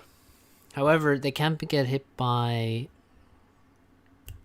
every other form of anti-air. For example, Zar anti-air. It's from February. Well, that means we're gonna have. Will we even have to download a patch? Maybe not. The patches are slow.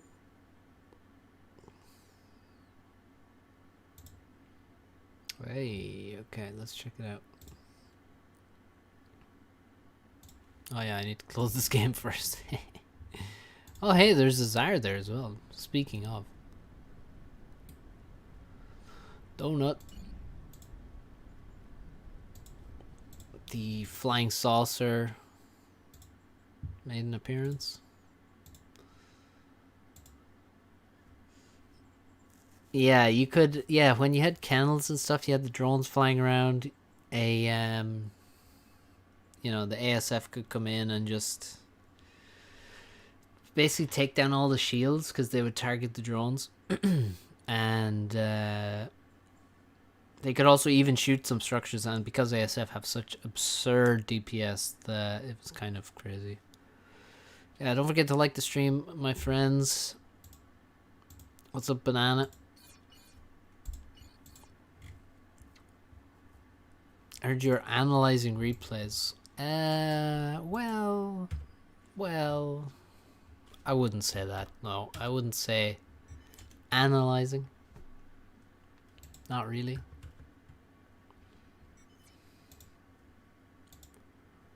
This doesn't quite qualify as analysis, I would say. Alright, let's watch this one a little bit faster. We got Wacky Wombat, another patron of mine on Patreon.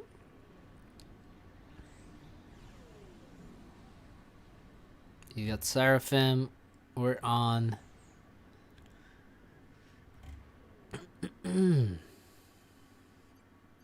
Canis. Not a map I ever... Well, I never really hated this map. I never liked team games on it. But I just don't like team games. In 1v... It's actually... I played it... Have I played it in 1 versus 1? Probably. Definitely played some... and seen some ridiculous 2v2s on this map. It's actually quite a decent 2v2 map. Not the greatest ever, but it works. This is Canis 5v5, new fixed edition. This is just like every other team game map that was played, you know, for any length of time. It has a million versions. That's an interesting setup there. Don't think I've ever seen that kind of base setup. Quite interesting. Hopefully he puts another air factory here, just, and then one here and then one here. That would be pretty attractive. Not too efficient, I guess, but I'd like it. It's up Aurelius.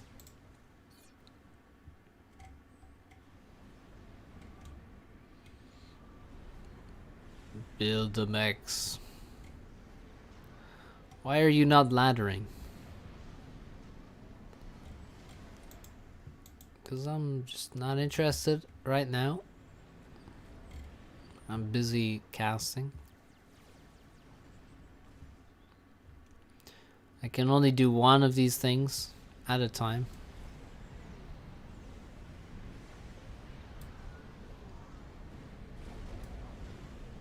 Wow, the pink dude got all the way into the base with the bomber. Oh, that's a nice one. Wombat with the bombing. How long has the stream been on? Almost 2 hours. We're at 1:48 according to OBS.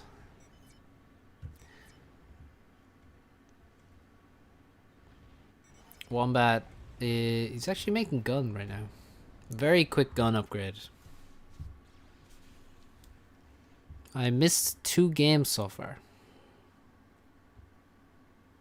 Oh, he missed 2 games so far. I get you. Okay, we got Star. He's actually already got the gun. What the hell? He's already got the gun and he's building factories. Pro tip, guys: if you make the gun instantly, then you should not build factories. You should shoot the enemy. Okay? Just saying. It might seem obvious to you, but that's what you should do. If you make the gun upgrade, you should go and shoot the enemy. Especially if you make it that fast. That was insanely fast. Like, I thought Wombat was going to be the first one there. He wasn't. This dude was, and now he's upgrading Tech 2 radar as well. Please step forward towards the enemy and shoot them with the big gun that you made. Look at the size of that weapon. My God. Yeah, go on. No. I thought he was going to walk forward there, but no, he just debated me. He took like 10 steps forward and he's like, nah, I'll chill. Oh, we're going again.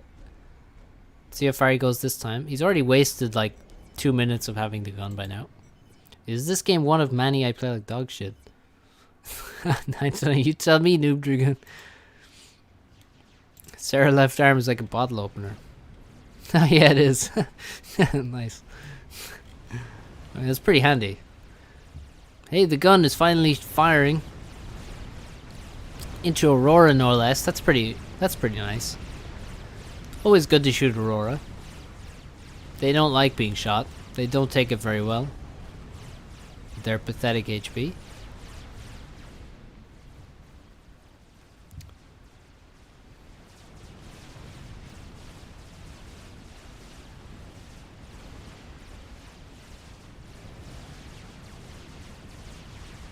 I'm noticing Inties miss a lot of shots here. Interestingly. Overall, my main question for this airfight is, who cares? What was the point of any of that? I'm unsure. Noob Dragoon with the gun. He's got the gun and he's trying to make stealth right now. His flak has just been overcharged. Now there's Zooies. He needs to cancel his upgrade. He does immediately. Good move. Had to do that because there was artilleries. Oh no! Mercies. And there's another one. Is he going to reach the water? 40 something HP. He survives. And this guy over here, Mekor, is down. I don't know what killed him. I guess just units, actually. There's a lot of decals here. Red is one shot, says Rusky. He surely is. Noob Dragoon manages to survive. Barely. And Wacky Wombat, thanks to the mercies from the blue player, Wacky Wombat can just walk forward. Just walks forward, kills some radar, kills some Tech 2 mechs, overcharges some Tech 2 land. And he's got full HP. He's got 3 vets. Looking healthy, feeling good. Now a Janus comes after him. That's not going to do very much. The Auroras will do more, but... Oh, this Shift G. And now the Janus is going to bomb the teammate's Aurora. I think Wacky Wombat is in a bit of trouble here. Can he get a vet, though? I don't know what the... Oh my god. So many Auroras just died. No. That was sad. Rusky is here with just the speed gun. By the looks of it. Back to back ACUs fighting off hordes of Tech 1. Rusky with way too much mass. He's just overflowing it to his team. And he's got mercies laying in wait. He's got 3 mercies here. Wacky Wombat is gaining health.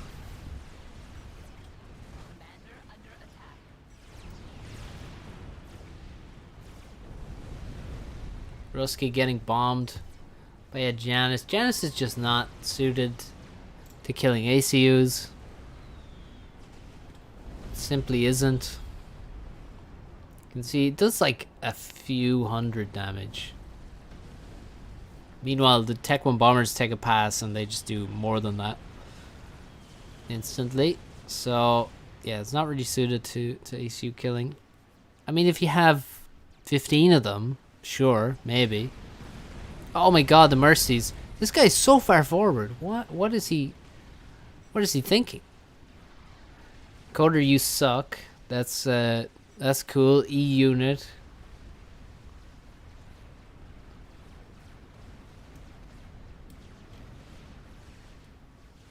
Just ragging on his teammate.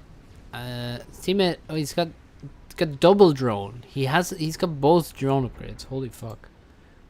He's got both drone upgrades, and he's the guy who's using a single Janus to bomb enemy ACUs.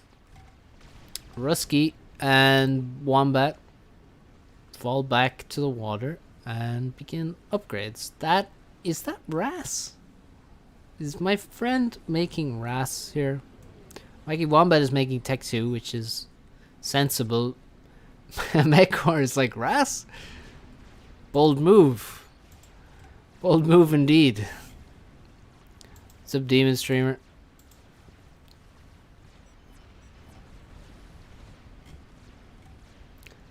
Eventually someone will take all of this.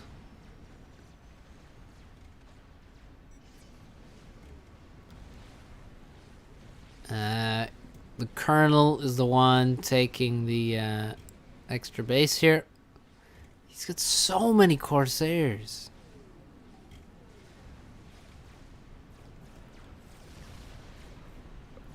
Like, this guy is killable.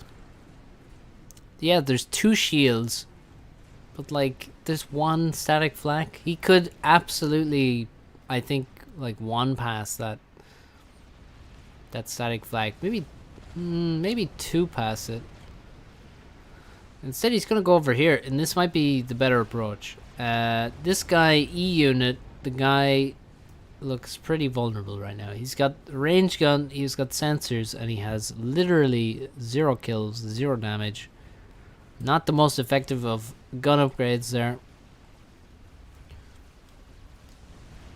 And this guy's now stalling, by the way. How's the RAS coming along? He cancelled it. No, he cancelled the RAS. That's worse than starting RAS. We have multiple HQs from Coder, and now the energy storage spam. He already has 3. He's gonna make 3 more, and one day he's making another shield. I will note that he does not have RAS, and he has 1 Tech 2 Pigeon. A lot of questions to be answered here. Meanwhile, this guy has a paused mechs upgrading to Tech 3 67%. My friend, why do you do this? Why do you do this? Why do you hate me? And the Corsairs find their target. He walked away from his defenses and died immediately. Nice air, he says, knowing full well that, I mean, there were Corsairs and he was completely undefended. It's not like he couldn't be in the water. He's literally toes dipped in there.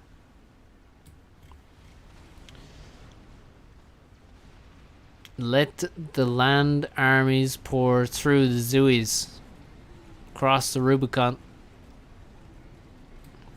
Or just sort of travel along the Rubicon. That's another thing.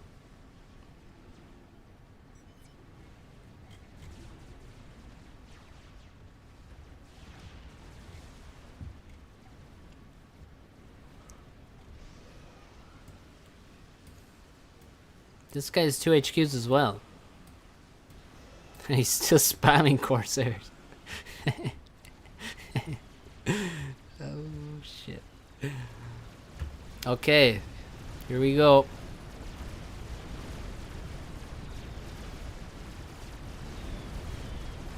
The bricks are here to defend. The gunships are here. Noob Dragoon doing pretty well. I mean, he's got a Tech 3 Pigeon. He's got bricks. He's got one Tech 3 Max. He's got, like... He's gonna have to put in an epic performance because, like, this dude, E-Unit... It's not really done anything, must be said. I don't really see what he's done. He's built a lot of Tech 1 bombers. That's mainly what he's done. Now, so this Tech 1 attack has been repelled, and he gets a fresh new base. Needs to, you know, get all the bases, queue all the mexes up.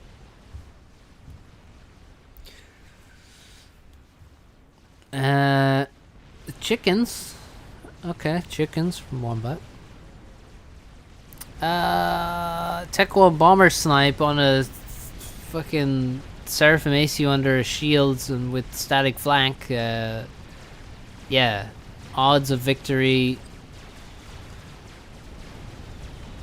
pretty low. Okay, the Janus arrive and provide some damage. Rusky is like, I refuse. I refuse to cancel. Now he's finally cancelled. He actually might die. What in the fuck? Okay. Okay.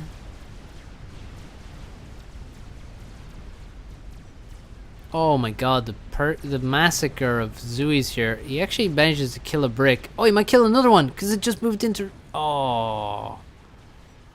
Oh. Oh, he just moved them over here, but the brick, when it changes direction, it's like, let me just walk backwards and sideways for a while. And it did that, and it died. And the guy now lamenting the fact that he had a shit ton of mercies. Wacky Wombat just TML'd a rhino there. Fair enough. And now steps out of the water. Where are the overcharges? You don't step out of the water without an overcharge. You don't do it. And I have no idea how he's going to stop the bricks, let alone the Tech 1 land. He has not got Tech 3 land. He's not even halfway there. He has one Tech 2 Pigeon. Just one. That's really not enough. The air player is on the way to Tech 3 air. He has one Tech 2 Pigeon. Guys, build some Pigeons, will ya? He has more than one base and he's got one Tech 2 Pigeon. Star is now making Tech 3. He's going to save the whole team with this. And, yeah, Tech 3 air now for Coder, who is building kennels. Classique. And that is a Tech 3 mech with no storage next to an idle Tech 2 air factory. Cool. Predictable. Understandable.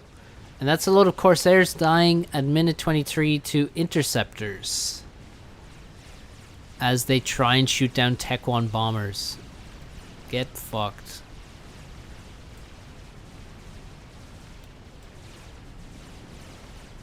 Tech 1 lands in the base. Star is here to defend against imminent brick threats. Wacky Wombat has successfully taken out most of the bricks, and the two remaining, one of them is very low HP. The other, yeah, is over 4k.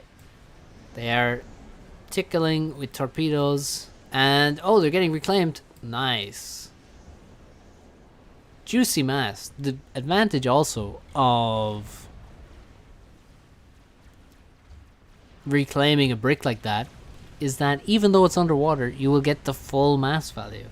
Normally, something dies underwater, the wreckage will be worth half as much for naval balance reasons, but if you just reclaim it straight in the water, you get the full value. I should be ashamed of myself for that brick death. No, you shouldn't. Look, I'm sure there's a lot of things in this game that you could be ashamed of, but that was not one of them. Not really.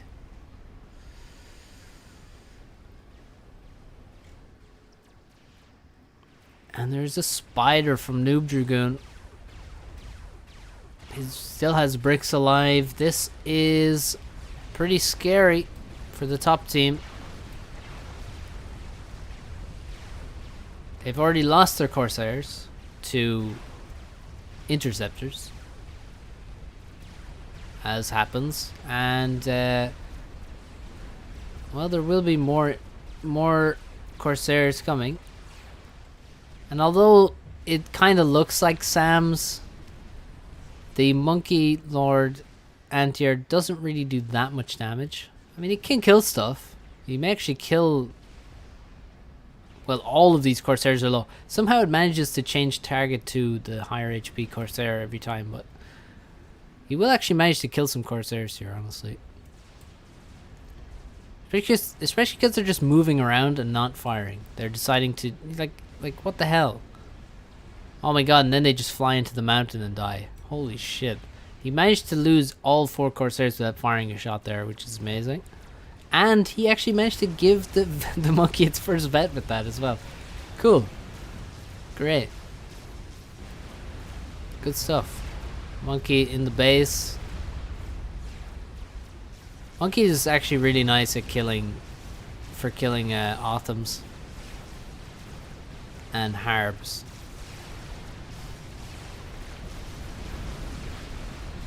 Bricks need to find the right targets, namely that Tech 3 Pigeon over there.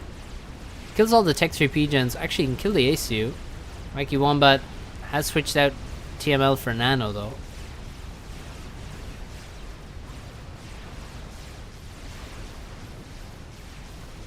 Oh, he's going for the Spider Bot. How is the Spider, like, not taking damage? Or barely taking damage? Oh. Oh my god, he couldn't choose. He's going between Wacky Wombat and the Spider Bot, and Wombat survives. And the bricks also will quickly be killed. T3HQ died, but like all the power survived, and that's all you need to use this mass.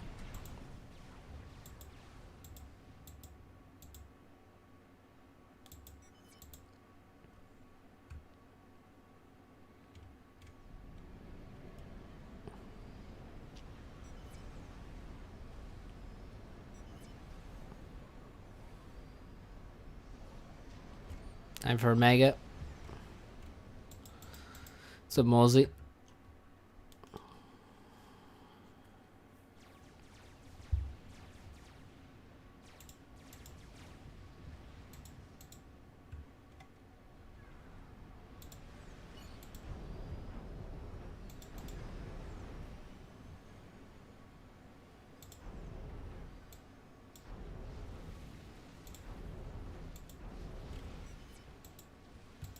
Pull a guile. What's pulling a guile, eh?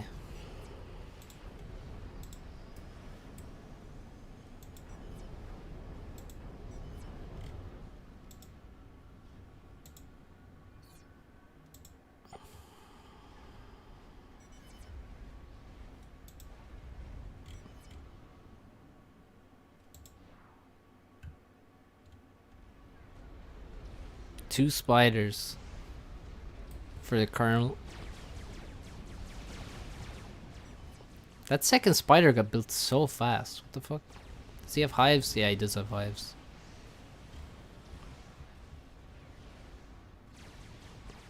What's pulling a guile? Yeah, that's what I asked.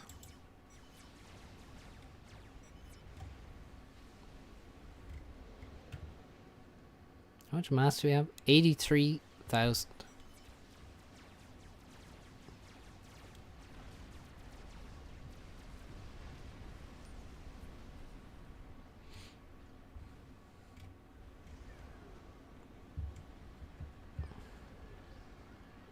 Well, you said it, dude.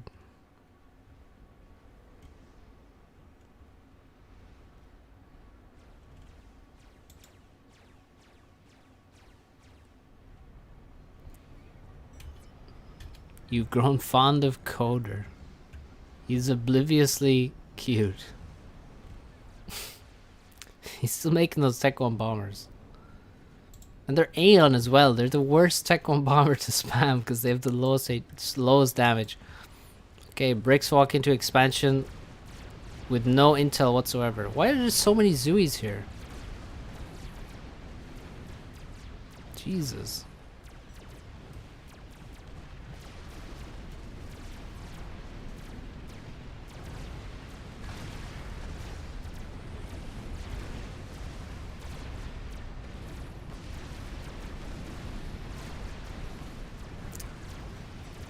Is he gonna lose another brick? Oh, almost. Almost lost that one. There it goes. But this whole expansion should die. I mean, it would have helped a lot if there is just any intel. Is there any... You know... Oh my god, this guy has 2 Tech 3 air HQs. And so does... Okay. Guys, you don't need 2 HQs of the same type. Just so you know. I do like the suits there, though. The Vision Tower. Look at the vision. I mean, it should be further forward, but better than nothing. Chicken bot from Wombat. There's still so much mass in the base, though. Get the mass, my friends. It's free. 2 monkeys sneaking around the side for some reason. Pretty strange to send them all the way to the side of the map.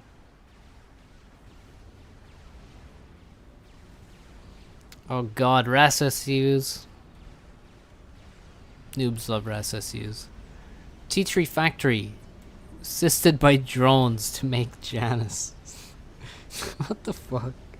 Why are you making Janus like that? Just make gunships. The Janus are terrible for this. Make Tech 3 gunships. Aeon bombers and Janus. God damn it. Spiders are getting real close to the base right now. Oh, he's got laser. Oh, he's got laser. Oh, if he comes out behind these. Oh. Ravs are here. Come out behind him. Okay, there's bricks. Oh, the Mega is here in range of the spiders. The spiders are fucking doomed. It's just a question of how much they'll be able to kill. Oh, he comes out at the perfect time. Doesn't even take damage. And 2 spiders expertly delivered into the base, already being reclaimed by T3 engineers. Tasty mass. Look at the speed.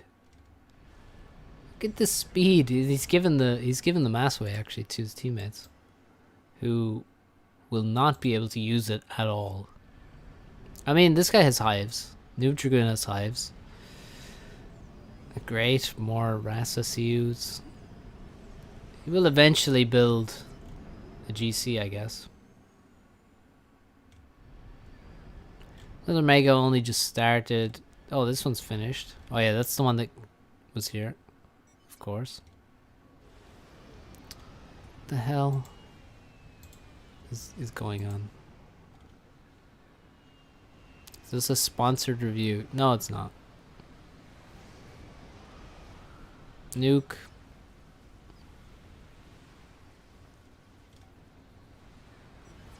Come on, guys, you can do it. I'll make 2 HQs, but nuke distance away from each other. That's really not much better.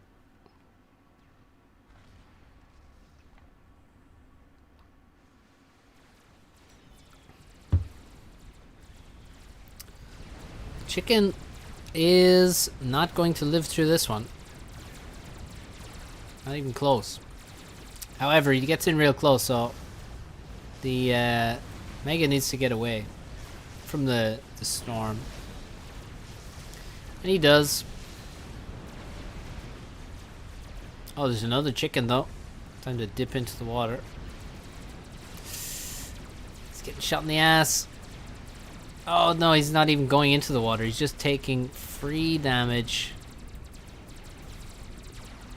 Oh god, this mountain's in the way. Jesus, he lost a mega. Just he did nothing with it. Guys, here's the thing. XPs mostly have the same speed. So if it's in range of you, you can't run away anymore. This is how it works. If it's in range of you, you need to turn around and shoot it. Unless, well, no, you need to turn around and shoot. There's basically no scenario where you don't. If you run away, you just get shot in the back for free. And there's the strat. Constantly getting out of the way of Tech 1 NGs.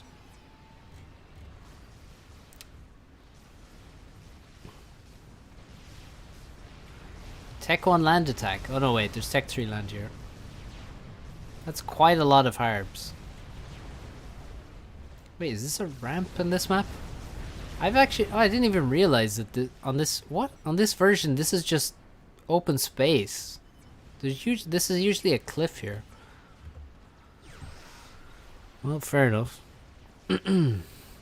Scathis. Holy shit, he's trying to make a Scathis. Is he gonna tell his teammates that he's building a Scathis? Is he? Doesn't look like it. Nope. GG, says Wacky Wombat. But why? And there's a land bridge around the back. Oh, there is. Nuke launched. Wacky Wombat launches a nuke. To where? Oh! Holy shit, that was a good nuke.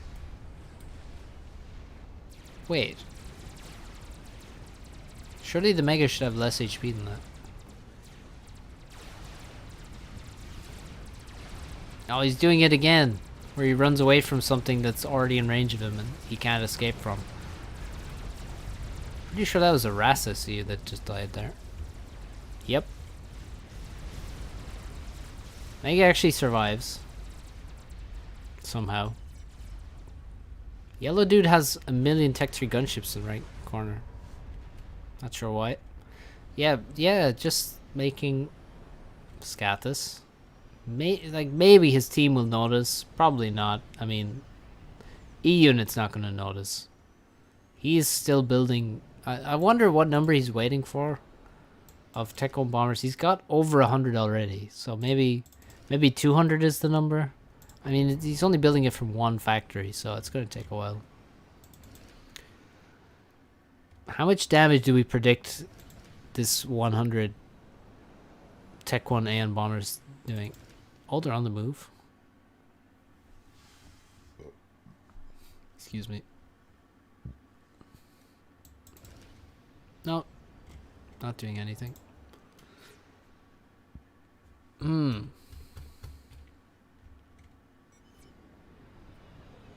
Chicken bot, ass washer, and Tech 3 rarity all at once.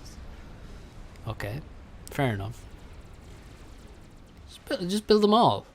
That's there's so many. So many. Okay, spent 4,000 mass on those scouts and now they're all dead. Not exactly effective. Scathis, SMD. I think the enemy team knows about the Scathis before this guy's team does. Although, oh no, he's getting some help now with the Scathis. This feels like 2015, where you would just build Scathis on Canis and auto win. Mega needs a 180-degree flip, jump, turn. Of course it does. Wacky Wombat is dying to T3 gunships in his own base, and meanwhile there's a Tech 3 artillery right there with no shields. Holy fuck. There's gunships dying to just the regular weapons of a chicken bot. The Asswasher nears completion. Strategic launch detected from the yellow guy. Surely there's SMD. There is. That was actually... Was that the only one? Oh, it is. That is actually the only one. The gray dude has...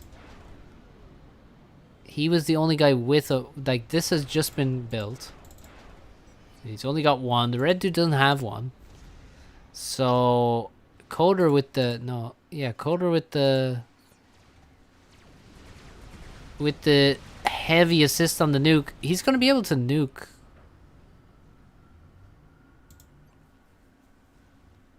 The base. And they almost have a Scathus. Ooh, Tech-3 artillery is firing though. Remember that Tech-3 artillery? Now they're going for a YOLO. Okay. No one wants any of the map. They don't give a shit. 7 harbs walk forward and expect to be able to do something. Oh wait, there's 2 chicken bots. Oh, well, fair enough. Guess I'll just die then. The Scathus begins gaping and launches the projectiles. Pretty good shield coverage here. He's decided to build another Tech-3 artillery outside of any shields. Looks like they've abandoned the YOLO. Oh, he's building a Tech-3 arty here. They're building Tech-3 arty here. At least this one's under a shield. He's also building a Soul Ripper. They have an Asswasher as well. Maybe that'll get off the ground. Almost, there's not even that much reclaim. It's only like 50k. Oh my god, the Scathus. They need more shields. You don't have the APM for the whole map. Well, you know. Yeah, you do. I don't believe you. It's nothing about APM. Scathus is quickly wiping their bases off of the map. Oh, there's actually another. Yeah, you're right. There's 3 Tech-3 artilleries. Here's one that's almost finished. Good teamwork. Do you not have APM for building one thing at a time? Oh my god, no, the Scathus, no. Run. No. Oh fuck. He's gonna lose the Scathus. Oh, there go the Tech 1 bombers. Finally, they found their purpose, and the chicken doesn't give a fuck, and it vaporizes the Scathus, followed by the RAS SCUs. And the bottom team has literally nothing to help in the defense. There's some Ravs all the way back here. Way back in the base. Tech 1 PDs did something until they got vaporized. And... wow.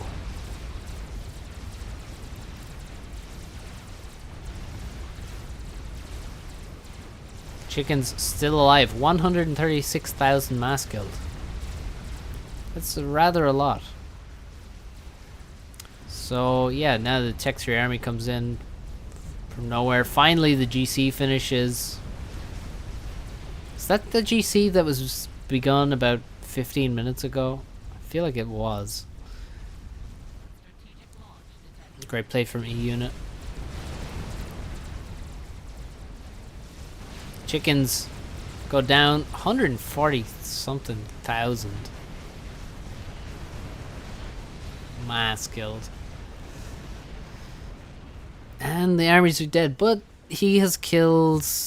he killed the game ender. The Scathus was parked literally as far forward as it could be while still being in the base, so not a great placement there, and the red dude died.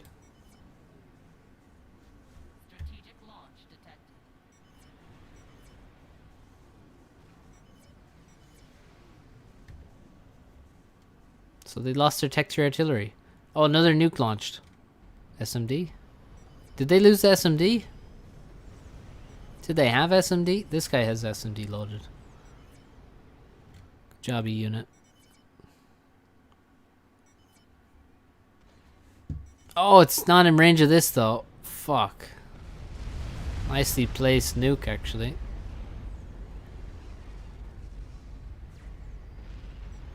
Noob Dragoon has...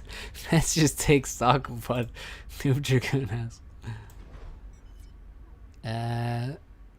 He's got a RASSU, a commander, 6 Tech 1 engineers, a SAM, 1 Tech 3 mechs. Oh, he's got a Tech 3 mechs. Nice. It has never had storages. He's got 1 Tech 1 mechs, 1 mass storage, 1 land factory. And, yeah.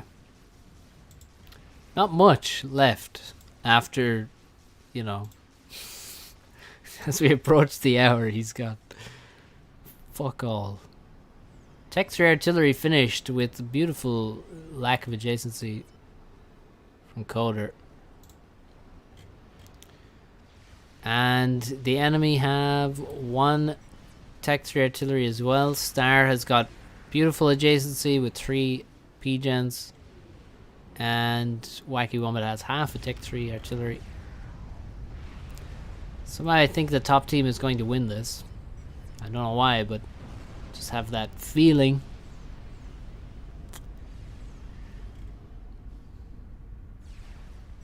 GC. Where is that nuke launched to? Oh. Oh!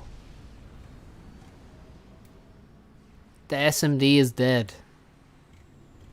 We're all orange bombers. The SMD got sniped by the artillery. And the nuke killed everything relevant that was left. And the GC is gonna die.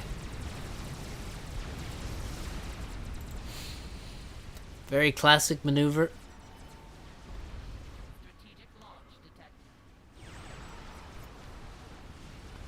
To kill the SMD with a Tech 3 artillery and then nuke everything else.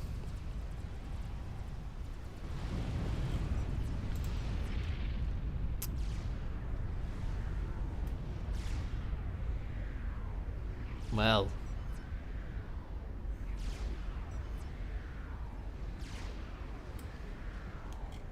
Fair enough. And Noob Dragoon's still in the game. There we go. GG. RIP bottom team.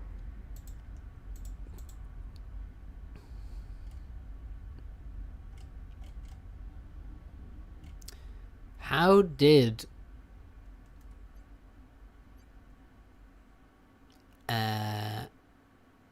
the Colonel die? Told you I played like shit. No, you did alright.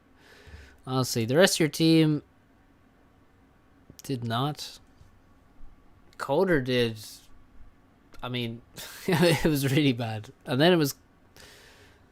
Later on, it was not as bad. E-Unit did nothing really, I guess. But, you didn't play like shit, really. You did pretty good. I mean, you managed to make a game ender. You fucking put it at the front of everyone's base, which is terrible. But you built a game ender.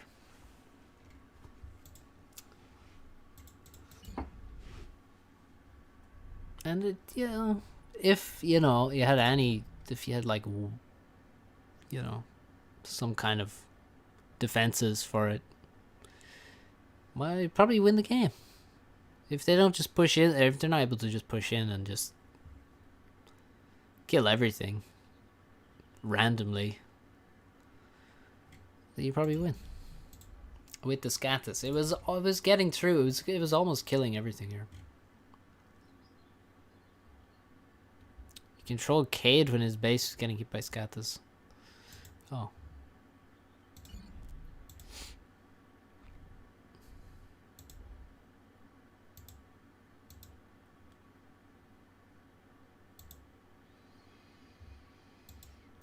As a noob myself, I really learned a lot seeing non-pro types play and hearing their mistakes.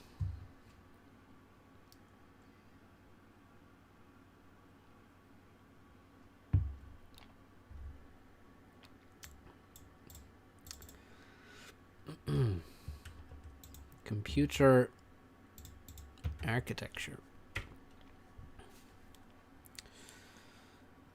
What is this?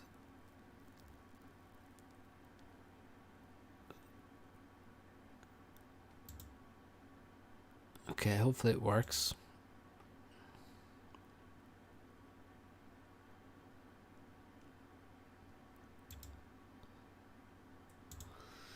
Senton.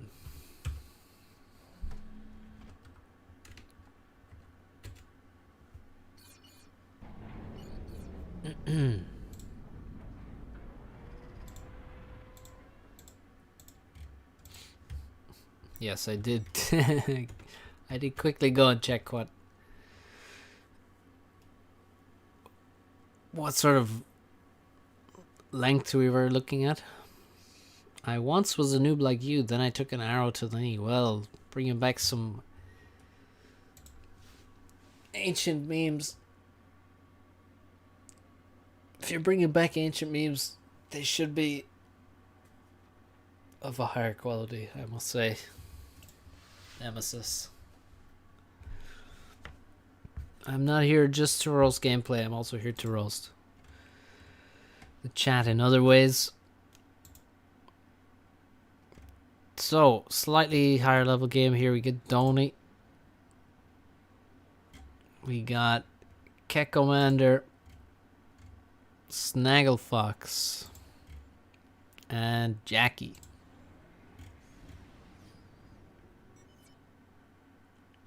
Over here we have by far the highest rated player, almost 1,000 points ahead of everyone else.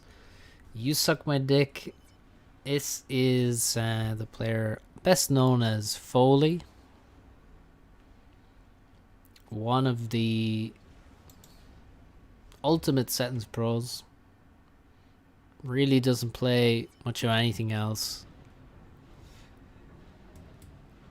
A little bit of ladder here and there. He's decent on ladder, but not very good. All about the sentence. We got JT. We have Hayden and Smurf Hunter. Some old names here.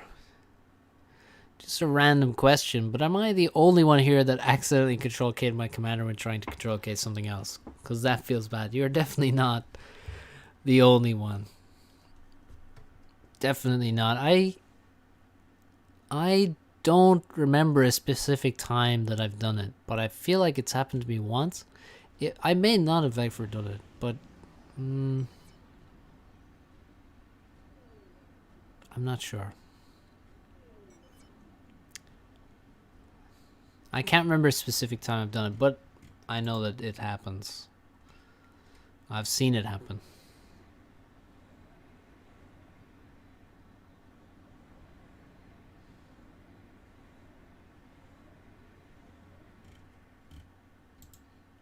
I had my Insta Control K on P. Oh no. You don't put it on a single key. That's a bad mistake. That's a bad mistake. You can't beat accidentally building a T3 pigeon under a transport dropping a commander. Yeah, that one. That's a bad one. You're like, let me just bring my ACU home, you know, keep him safe, and then he lands on a building that's under construction and dies. Oh, or you, I saw this happen multiple times to Patrick in a short space of time where he dropped his ACU somewhere and the terrain was not even. For example, here, or here, or say on the edge, on a cliff somewhere here. The ACU just explodes because the terrain is not even. So careful. Jackie is heading to middle with his commander from beach. What is Foley doing? Well, he's just taking his island. And we'll see. Foley is one to come up with a plan. Now, this kind of setup basically suits Foley the way the ratings are, because basically everyone else is like a similar rating, and then he's just got a huge gap. So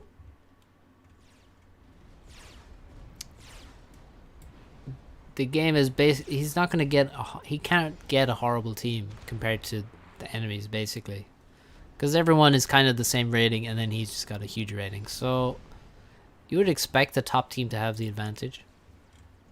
Oh, Celine gets in. Actually killed an Engie there. This guy. And is breaking some tree groups. Or is it? Yeah, it is. As it glides along into the forest. It's going to be annoying for the air player. Worst is reclaiming your T3 HQ by misclicking the T1 pigeons around it. I mean, you kind of have a long time to react to that, though, right? surely you're not just reclaiming your HQ for 4 minutes and then you're like, oh, where'd it go? Top team will win. JT is good at air. Okay.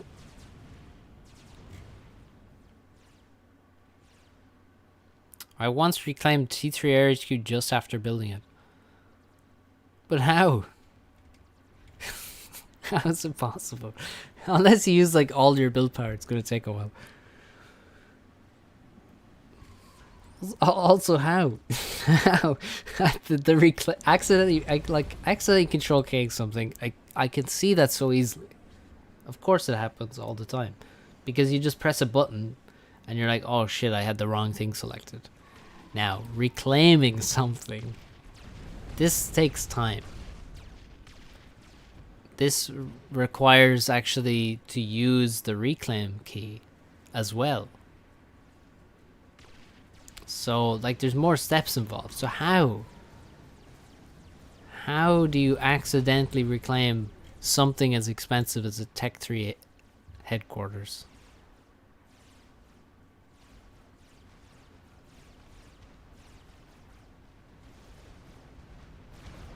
Now, another thing I have seen is in the air slot, building a Tech 3 land headquarters instead of a Tech 3 air headquarters. That I have seen. Now, if anyone can tell me who I've seen do that, then you win a prize, but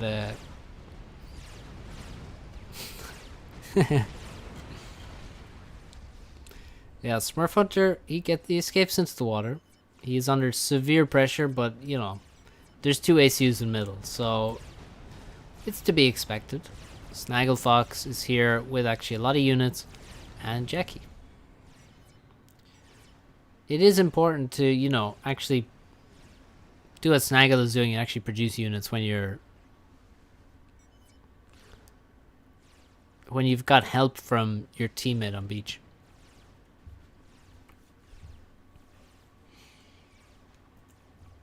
Microing my navy, then look, where's my air? I should have plenty. Jesus, this has been a long navy fight. Alright. You said JT was good on air. He still doesn't even have 1 Tech 2 pigeon, though. He's got so many. No! He's got so many frickin' storages. Yeah, not the greatest air build right now, but I guess it's working somewhat.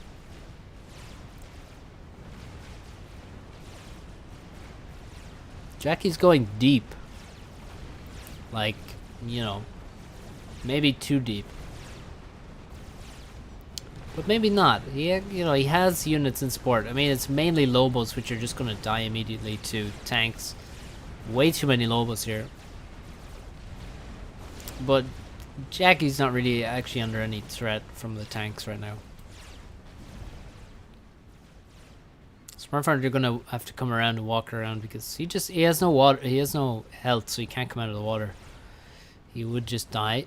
Foley on the way to middle because he's absolutely needed. And now, yeah, Jackie's like, where the hell are you? What? Snagglefox has been just hanging around here for a while with his commander, which is obviously, if you see the beach dude, he should not be leading the way in middle. You should be there to help, but like, Snaggle's just chilling.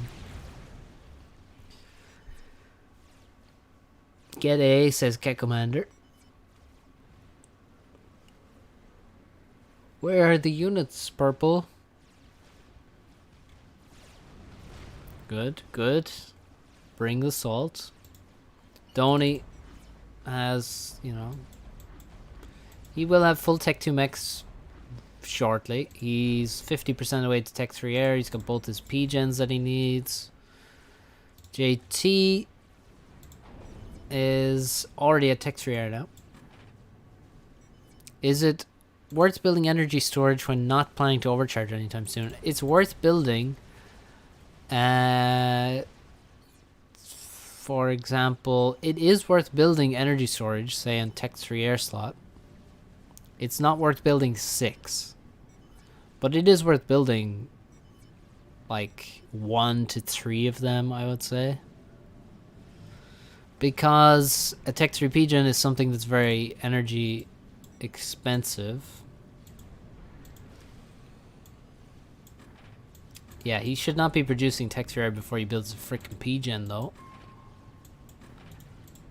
So yeah, like say if you're preparing to build a Tech 3 P-gen, can be worth to build energy storage, yes. Tech 2 PD goes up and Tech 2 PD will probably go down, although he's not shooting it anymore.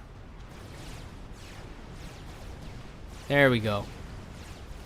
Needs to build them further back. No real point in building Tech 2 PD once the ACU is already in range of it. In this scenario, 2 ACUs are in range of it. Ugh. Yeah, it's gonna get finished, maybe, and no, it doesn't. In fact, it just is dead. So, bit of a waste there. Drop from Cat Commander. Zooies looking for mexes to kill, and they will find one. One down. Another one may go down, although he's not. Yeah, he needs to scout ahead. You have to have this actually scouted properly beforehand, otherwise your Zooies won't target it. He's also lost all of his air. This guy had so much air and he still let it drop through. And now he's going to blame Jackie for not having ints. Oh, okay. There's Corsairs killing stuff. 1 max, namely. Fair enough. Tech 3 P-gen. Oh! We also lost the Tech 2 P-gen. Corsairs came after the airbase. Tech 2 P-gen went down. That's going to delay the Tech 3 air. Tech 3 P-gen finished for JT. He's got a big advantage in air now. He's been helped by... I mean, the Corsairs from... Wait, where did he make the Corsairs from? Oh, here. Nice. And Tech 2 Navy coming up as well. So yeah, 3 Tech 2 mexes went down here. The air is delayed. That's a Tech 3 mex. He's almost got a Tech 3 mex. Okay, and now he just control K'd all of his anti-air. Pretty brave, I guess. Considering. Mid looks to be utterly dead. I will com drop mid, says Cat Commander. So they're all going to be a mid now, very soon. Not sure if it's good to have all the ACUs in the same place. I mean, it can make them harder to kill. It can also make them easier to kill, though. Smurf Hunter is valiantly fighting on with his unupgraded commander. And Foley's got some Mantis around. Jackie's trying to get Tech 2. That's going to be very helpful. Keep the without Tech 2 upgrades, these ACs are not going to survive. Even with Tech 2, it is up in the air. Bottom Navy, doomed. There's one unassisted factory producing frigates from Jackie. Meanwhile, there's Tech 2 Navy for Foley. He's making Tech 3 Navy. What the fuck? Why is he making Tech 3 Navy? What? Is this an ancient game? I thought Foley doesn't play anymore. No, Foley does play. Yeah, he does still play. And no, it's not an ancient game. This is actually a FAF Develop game. FAF Develop is the testing ground for the next game patch, which will be coming this month or perhaps next month. Certainly soon. And the main thing in this patch is going to be performance improvements. So if I go like this, yeah, we get to +5. Not bad.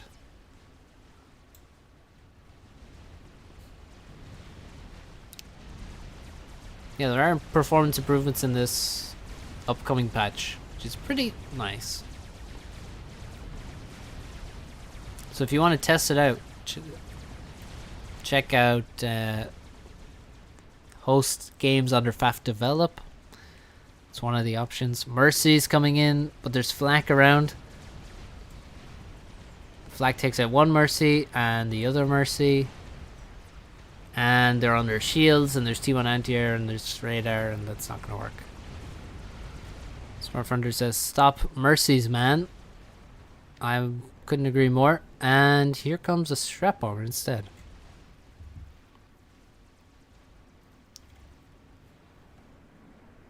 Another air factory. There's no assistance on this air factory at all, which is pretty bad. Pretty bad. Meanwhile, the blue rock player has a Tech 1 mechs. Sorry, he has several Tech 1 mechs. Oh my god. Is this sentence? How does he have so many Tech 1 mechs? This guy is a settler, right? He's got 7 Tech 1 mechs on a rock. God damn it. Now he wants to drop forward with the commander. Does he have Tech 3? Oh god, I'm so worried that he actually doesn't have Tech 3. That would be really, really sad if he doesn't have Tech 3. Please let him have Tech 3. If he has Tech 3 and he hasn't started a Tech 3 P-Gen, then that would shock me as well. My comm is almost here, don't worry. Okay, will you have any mass to build anything with this commander? Well, he's got mass in the bank. He's going to spend it all on these mechs upgrades though, because he's just started all of those upgrading on the island. And yeah, he has Tech 3, gun, and nano. Seems pretty unnecessary to have gun and nano. T3, absolutely essential. What would be much better is, instead of nano, to have ACUTML, because as we can see, there would be a lot of targets. Nice Zooey drop into Foley's base.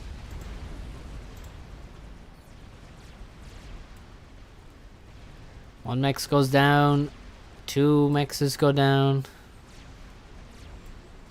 and yeah, these ones are also going down.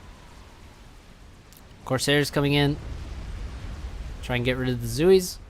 Oh, he left this one alive. Did he? Oh, wait. One more shot. Oh. Oh. Damn. That was actually the last shot. The very last shot managed to kill it. So, nicely done. He's building TMD now. Foley knows that TML is going to come up. There is a TML, actually. It has 1 kill. What did he kill with that, actually? He has 1 kill and 1200 mass killed. He's aiming towards Foley. Tech 1 land approaches. And Tech 2. There's actually Mongoose in his base now. And Flax and Lobos. Smurf Hunter's ACU over here, over the hills. Still fighting on. Without a base. Without an upgrade. Without really much hope. They have to stop this tide. 3 Sams very close together. And a lot of factories being built here. Even that's nice to have that sport factory there. Factories for Zooies, more facts, more spam, says Kek Commander. He's got so many Zooies. Just doing nothing. Oh my god, he has 139 Zooies in his base. In his base. Foley. What did he lose here? Just frigates, actually. It's all frigates. He made Tech 2 Navy, and then he made Tech 3 Navy. I feel like he made Tech 3 Navy by accident. Smurf actually goes down to Snagglefox. That's a strat that just fell out of the sky. 1, 2, 3. JT. Sent in the strats and killed nothing. What the fuck? What the hell? He wasted all of his strats. And now he control K'd. Oh my god. He literally did nothing with the strats. Wow. Now, one of the things, right, is that you could get very tunnel visioned on this. Because, you know, all the ACUs are here and stuff. You're like, oh, if I could snipe the ACUs, it'd be great. Well, you're not going to snipe the ACUs, right? But with those strats, he could kill the entire airbase.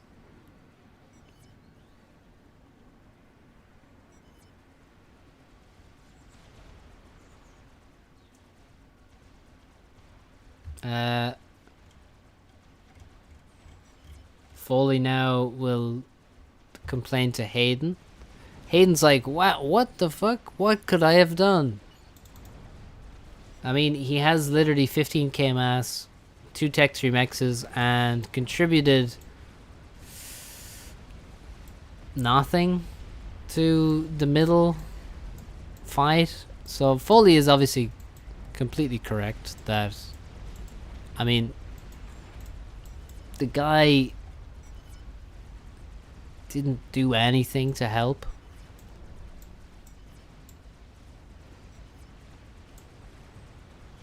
First thing you could do when your mid player is under pressure, under severe pressure, is you send a Tech 2 commander to middle from one of the Navy positions. That's like rule number 1. It's like the first reaction you could have. And the most commonly effective reaction. Next thing is maybe some kind of Tech 2 support in terms of air or navy. Like with destroyers, you could have destroyers here and kill stuff. Destroyers from the beach side, like you may not be able to fire over this hill here. But maybe. Also, your opponent has dropped in middle, so maybe you could win Navy.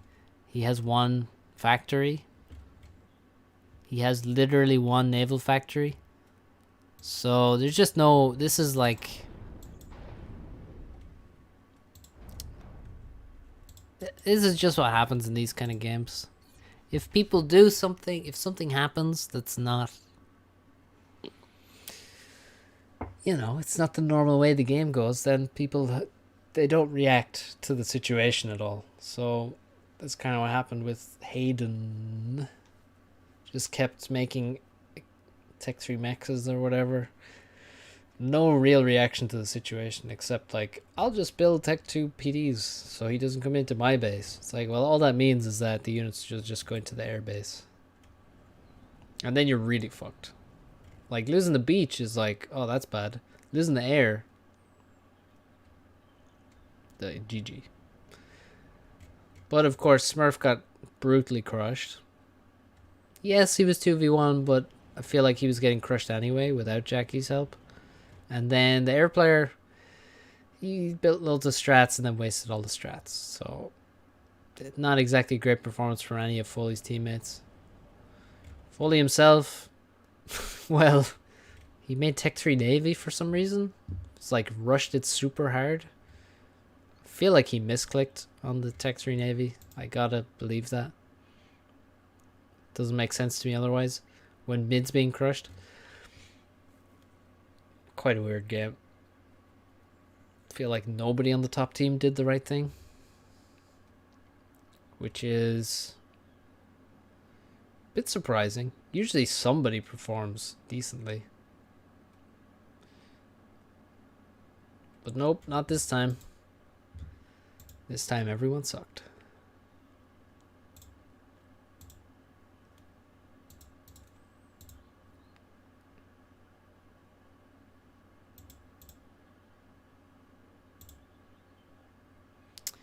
Is it worth building cruisers as Cybern to defend middle? Do you mean like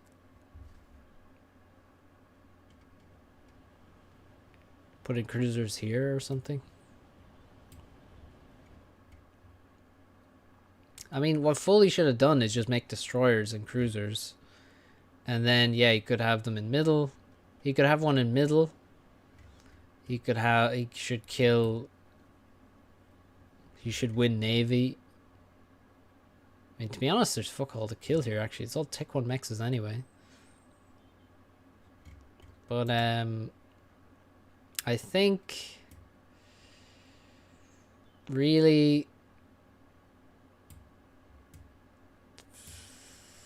He just shouldn't have made Tech 3 Navy. Should have made some Tech 2. They can go backwards if needed and still shoot. No, they can't shoot backwards. They can't shoot directly behind them. He just needed to maybe... They all needed to react sooner to Smurf getting crushed. Problem was Foley didn't have a T2 commander. He had Tech 2 air on his freaking island. If he had a Tech 2 comm, then he could just walk to middle or drop to middle quickly. And build PDs. That's all you do. Hey, there's ACUs walking into mid base. Let me just get there first and get 2 or 3 PDs, and then they shouldn't be able to get through. And then, hey, mid saved, and then you don't have this insane cancer happening. And then, you know, play on. But nobody did that. So... And this is what they got. Mongoose in their airbase with 1,500 mass killed. Feels bad.